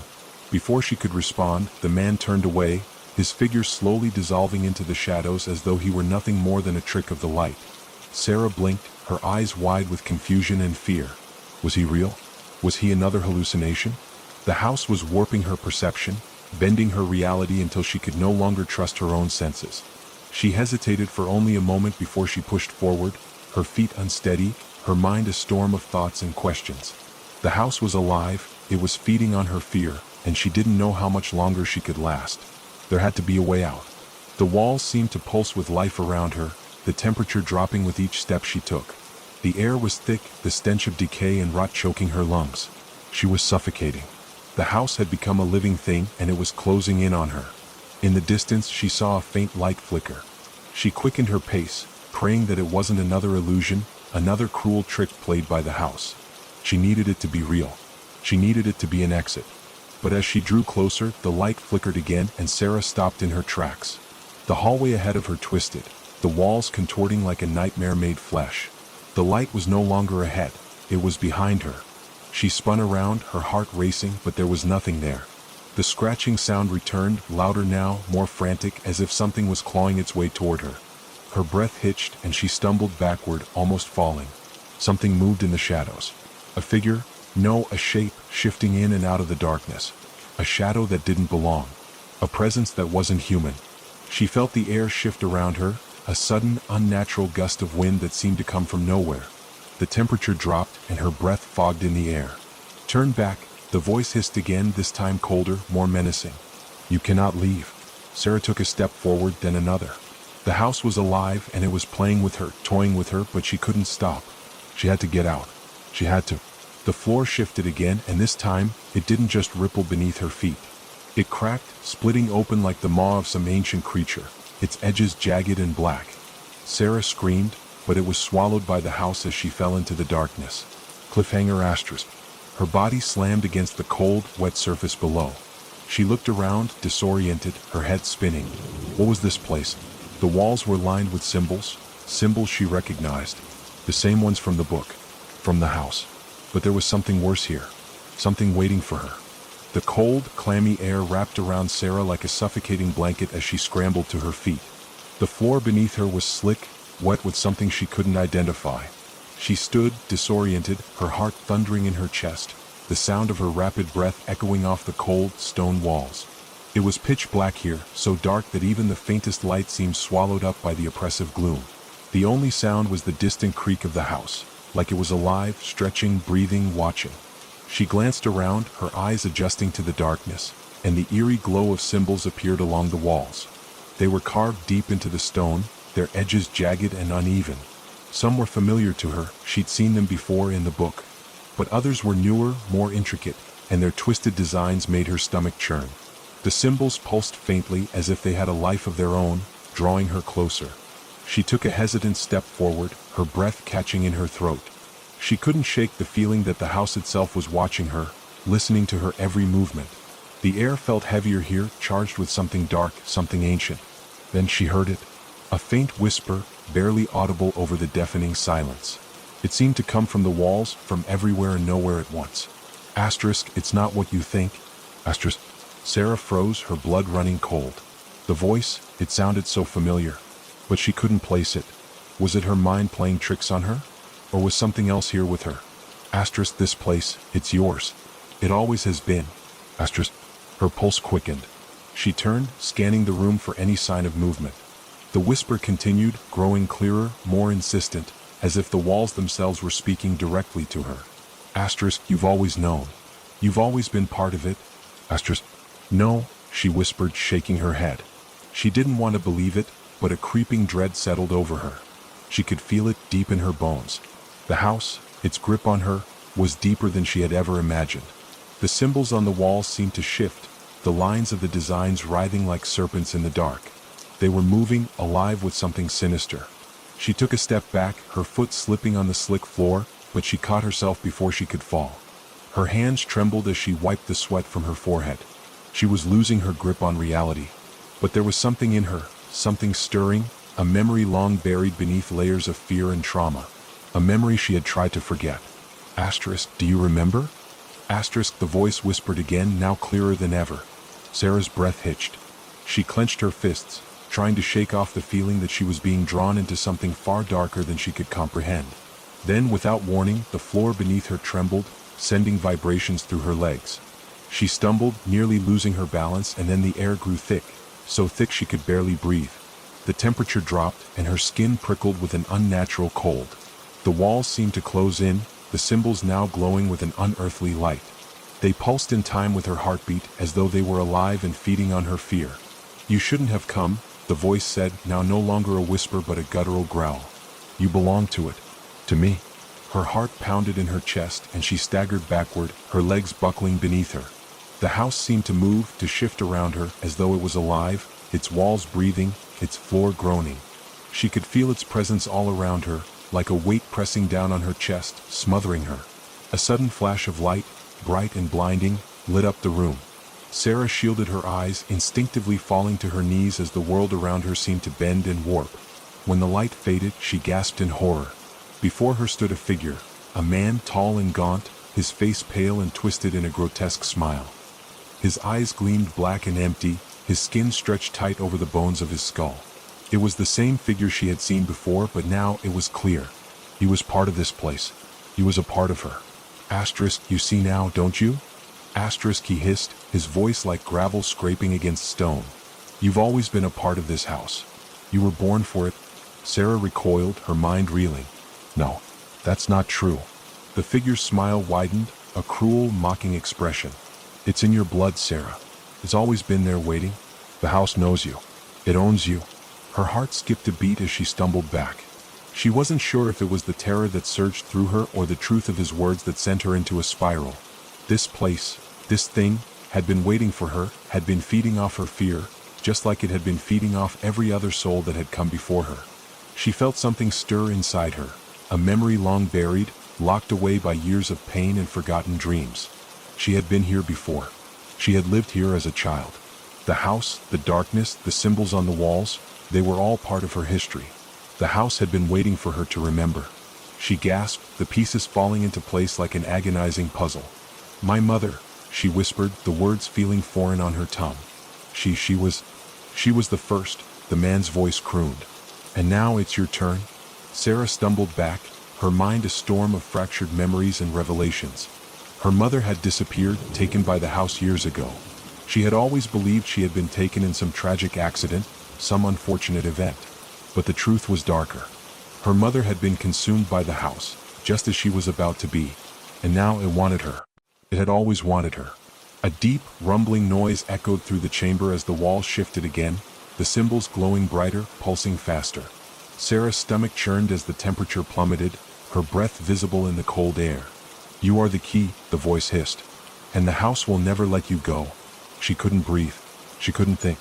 The room was spinning, the walls were closing in, and the figure was reaching toward her, his twisted hand outstretched, fingers curling like claws. And then, as quickly as it had appeared, the figure vanished. The house fell silent once more, but the oppressive weight of its presence remained, lingering like a storm on the horizon. But Sarah knew. She knew the truth now. The house would never let her go. It never had. She had to escape. She had to get out before it took her too. Cliffhanger asterisk. As she turned to run, the floor beneath her cracked open, sending her plummeting into darkness. Sarah's breath caught in her throat as she plummeted, her body weightless for a moment before crashing against the cold, jagged stone floor below. Pain shot through her back and limbs, but there was no time to focus on it. She could barely breathe, the air thick and heavy with the scent of damp earth and decay. She gasped, struggling to sit up, but the darkness around her seemed to tighten like a vice, pressing in from all sides. The air was musty, stale, and the silence was suffocating. For a moment, it felt as though she had fallen into a void, lost and utterly alone. Her hands trembled as she reached out, brushing against the rough, wet stone walls of what seemed to be some sort of underground chamber. Her heart raced as she strained to make out any details in the oppressive blackness. But there was nothing. No light. No sound except the faint echo of her own breath. And then, in the distance, something moved. A shadow flickered across the far wall, so quick and fleeting that Sarah barely caught it. But it was enough. It was enough to make her blood run cold. She scrambled to her feet, her pulse pounding in her ears as she tried to steady herself. She felt the stone beneath her, rough and uneven, and she knew she had to move, had to get out. But where? She had no idea where she was, no idea how deep the house's twisted labyrinth had gone.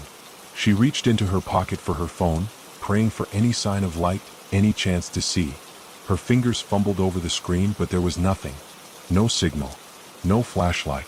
Asterisk, you shouldn't have come down here. Asterisk, the voice was low, a deep rumble that vibrated through the floor and into her bones. Sarah's heart skipped a beat. She knew that voice. She had heard it before, the same man from her visions. The figure that had haunted her since she arrived. She whirled around, but there was nothing. Only darkness. A thick, suffocating darkness that seemed to press in on her from all sides, like the very walls of the house were closing in. Asterisk, you think you can escape? Asterisk, the voice chuckled, a hollow, mocking sound. Asterisk, there's no escape from this place. It's already too late. Asterisk. Sarah's eyes darted around, her breath shallow as she tried to gather her bearings. She was trapped. There was no way out. And as the voice continued to echo in her mind, she felt something else, something cold and malevolent, moving closer. She wasn't alone. The house was alive, and it had no intention of letting her go. Her mind raced as she remembered the symbols from the walls upstairs, the ones that had seemed to pulse with life. She remembered the man, the figure that had told her she was part of the house, that she had always been part of it. He had told her she couldn't escape. He had been right. Her legs trembled as she forced herself to move, pushing through the thick air, feeling the walls with her hands as she stumbled forward. She couldn't see anything, couldn't hear anything, except the ever-present, suffocating silence that pressed in on her like a weight. The dark seemed endless, the space stretching out infinitely, and every step she took only seemed to lead her further into the unknown. Asterisk, you can't run from what's in your blood. Asterisk, the voice was closer now, closer than ever, its words vibrating through her skull. She whipped around again, but there was still no one there. Just the endless darkness, wrapping around her like a shroud. She could feel it now, the house itself. It was alive, breathing, pulsing with a life of its own. It was everywhere, under her feet, in the air, in the walls, in her very mind. The floor beneath her feet groaned, and a low, rumbling sound echoed through the chamber, shaking the walls. She stumbled, barely keeping her balance as the ground beneath her shifted. She caught a glimpse of something, a shadow darting between the cracks in the stone. Asterisk, you're mine now. Asterisk, the voice was a hiss, cold and final. Asterisk, you always have been.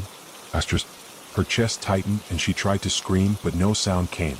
She could feel something pulling at her, something inside her that wasn't just her fear, but something darker, something ancient. And then, as if on cue, the world around her shifted. The darkness split. A faint light, weak, flickering, appeared in the distance. She stumbled toward it, almost blindly, her body aching, her mind clouded with fear. But the light didn't seem to get any closer. It was as though the chamber was stretching, pulling away from her with every step. Asterisk, you think you can escape? Asterisk, the voice was behind her again, growing louder, more insistent. Asterisk, you can't. It's already too late. Asterisk. And then, in a flash, the light grew brighter, blinding her with its intensity. She covered her eyes, trying to shield herself from the sudden brightness. It was too much, too overwhelming. But she couldn't look away. It was pulling her in, drawing her closer, and as the light intensified, Sarah felt her body growing heavier, as though the very air had thickened, become solid, suffocating. Her heart hammered in her chest as the light finally engulfed her, and she felt herself being pulled toward it, like a moth to a flame. Asterisk, no. Asterisk, she screamed, the word torn from her throat. And then, nothing. Cliffhanger asterisk. The light flickered once, and then all was silent. The chamber was gone, and Sarah was lost in a void, unable to tell where the house ended and where the darkness began. The air was thick, too thick, as though she was drowning in it. Sarah's chest heaved as she tried to pull herself out of the suffocating grip of the darkness, but there was no escape, no walls, no ground beneath her feet, just an endless void. Her mind was reeling. She had to fight, had to survive. But for the first time since stepping foot in the house, Sarah wasn't sure if she even wanted to. What was the point? Was there any escaping what was already in her? A whisper curled around her like a shiver in the dark. It wasn't the voice she had been hearing for days. No, this was different, deeper, older. It seemed to echo from everywhere and nowhere. It felt like it was inside her, crawling under her skin. Asterisk, you think you're the first? Asterisk. The words slithered into her ears, drawing out her every fear. She trembled, unsure of what was real anymore. But that voice, it was undeniable. It was the house itself, the thing she had been running from, the thing she had always been drawn to. Asterisk, you're not the first to come looking. You're not the first to be fooled. The house claims us all in the end. Some of us sooner than others. Asterisk. Sarah's stomach turned. She wanted to scream, but no sound came. Instead, her eyes snapped open. She was no longer in the void. She was back in the house, standing in a long hallway that seemed to stretch on forever. The walls were covered in peeling wallpaper, the floor cracked and uneven beneath her feet. The silence pressed in on her once again, oppressive, as if the house was holding its breath. But this wasn't just any hallway. It was the hallway she had seen in her dreams, the one with the cracked mirror at the end. The mirror she had never dared approach. Her feet moved of their own accord, drawn to it, as if something beyond the surface of the glass called her, beckoning her forward. She could see the reflection of herself in the mirror, her wide eyes filled with fear, but that wasn't all. Behind her, something else was reflected, a shadow long and twisted, stretching across the floor. It didn't belong. It shouldn't have been there. The air grew colder. The temperature dropped so quickly, her breath turned to mist, swirling around her as the shadow in the mirror grew, looming larger, darker. The reflection wasn't right. There were no walls, no floor. Just a vast, empty space behind her, stretching into an abyss. She didn't want to look away, but her body froze, paralyzed by an instinctual terror. She couldn't stop herself. The reflection of the figure in the mirror began to move, its eyes, black, soulless, empty, staring directly at her. You're not supposed to be here, the figure whispered, its voice like sandpaper scraping across bone. Asterisk, you should have never come. Asterisk. The figure in the mirror smiled, its mouth stretching unnaturally wide. The smile was wrong. It wasn't human. It wasn't anything she recognized. Asterisk, it's all been leading to this moment. You're just another piece in the puzzle. Just another soul for the house to claim. Asterisk. The ground beneath Sarah's feet trembled, the walls shaking as though the entire house was waking, coming alive with hunger. She stumbled back, but the shadow in the mirror didn't move. Stayed there watching, waiting. A sudden crash echoed through the hallway, followed by the sound of footsteps. Someone, or something, was coming. Sarah turned, panic flooding her veins, but there was nothing there, only the dark, empty hallway behind her. Asterisk, you're so close now.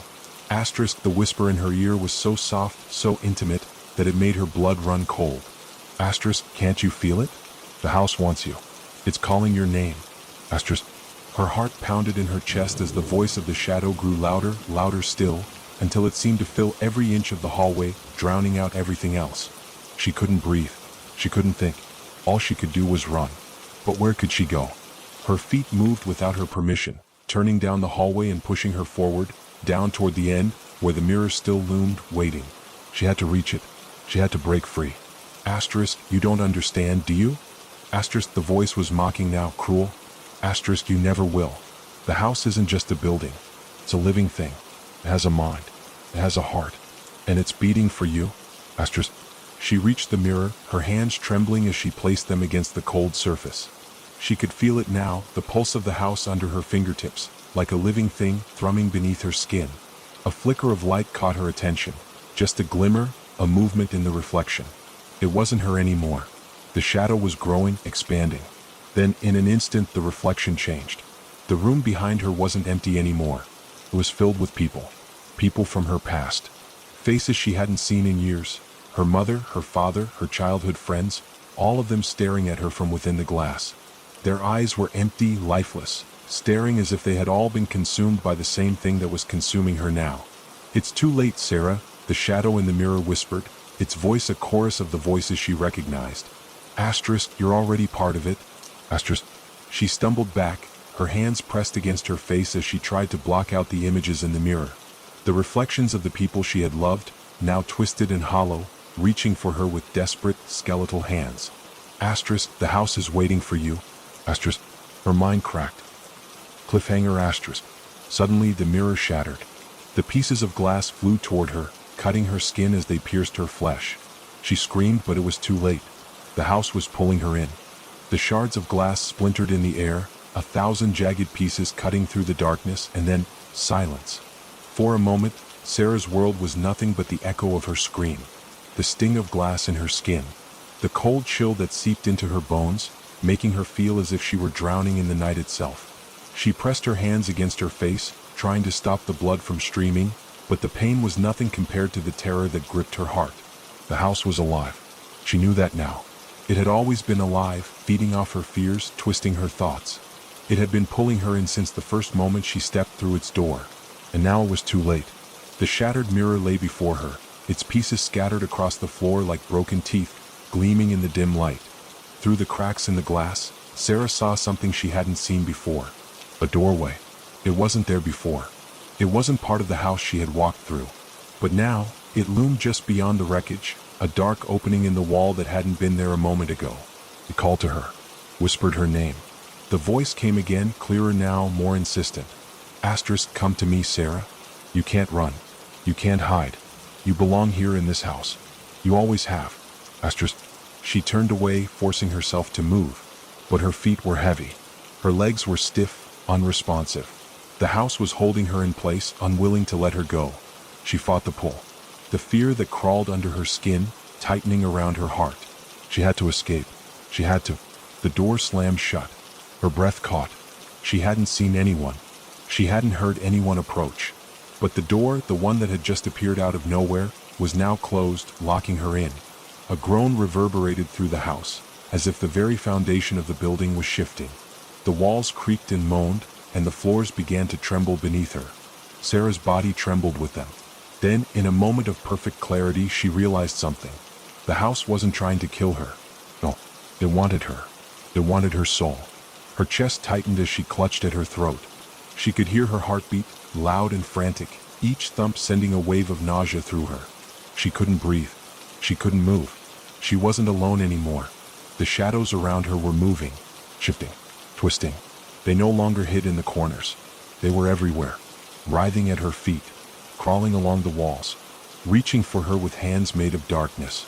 The temperature in the room plummeted and Sarah's breath fogged in the air. The cold seeped into her bones, spreading through her body like ice. She felt her body freeze, locking her in place, unable to escape the horrors surrounding her. And then she heard it, the voice. But this time it was no longer a whisper. It was a roar, a deafening scream that tore through her mind and made her skin crawl. Asterisk, you are mine. Asterisk.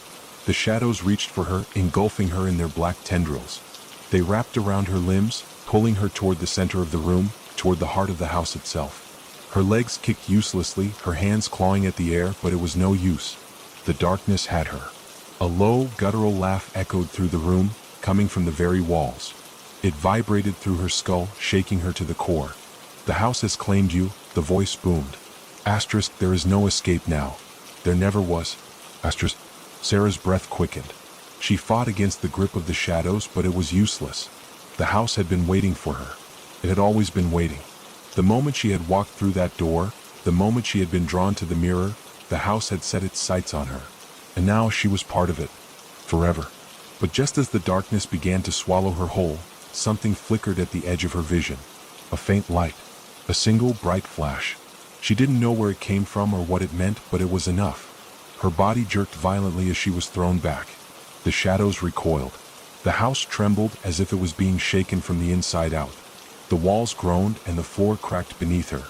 And then, as quickly as it had begun, the house went still. For a moment, Sarah thought she had won, that she had escaped. But the air was still thick, heavier than before. She stood in the center of the room, breathing heavily, heart pounding, surrounded by the remnants of the house. The shattered mirror, the crumbling walls, the broken floorboards. The thing that had once been alive was now eerily quiet. And yet she could still feel it. The presence, the pull. The house wasn't done with her. You can leave, but you will never escape, a voice whispered from the shadows. Sarah turned to the door, the one that had appeared and then vanished, and as she stepped forward, she heard it again, that low rumble like the house was laughing. It was waiting for her. It would always be waiting. Cliffhanger asterisk. As Sarah stepped into the hallway, the door behind her slammed shut with a force that shook the very foundation of the house. She turned, her breath catching in her throat. The house had never truly let her go.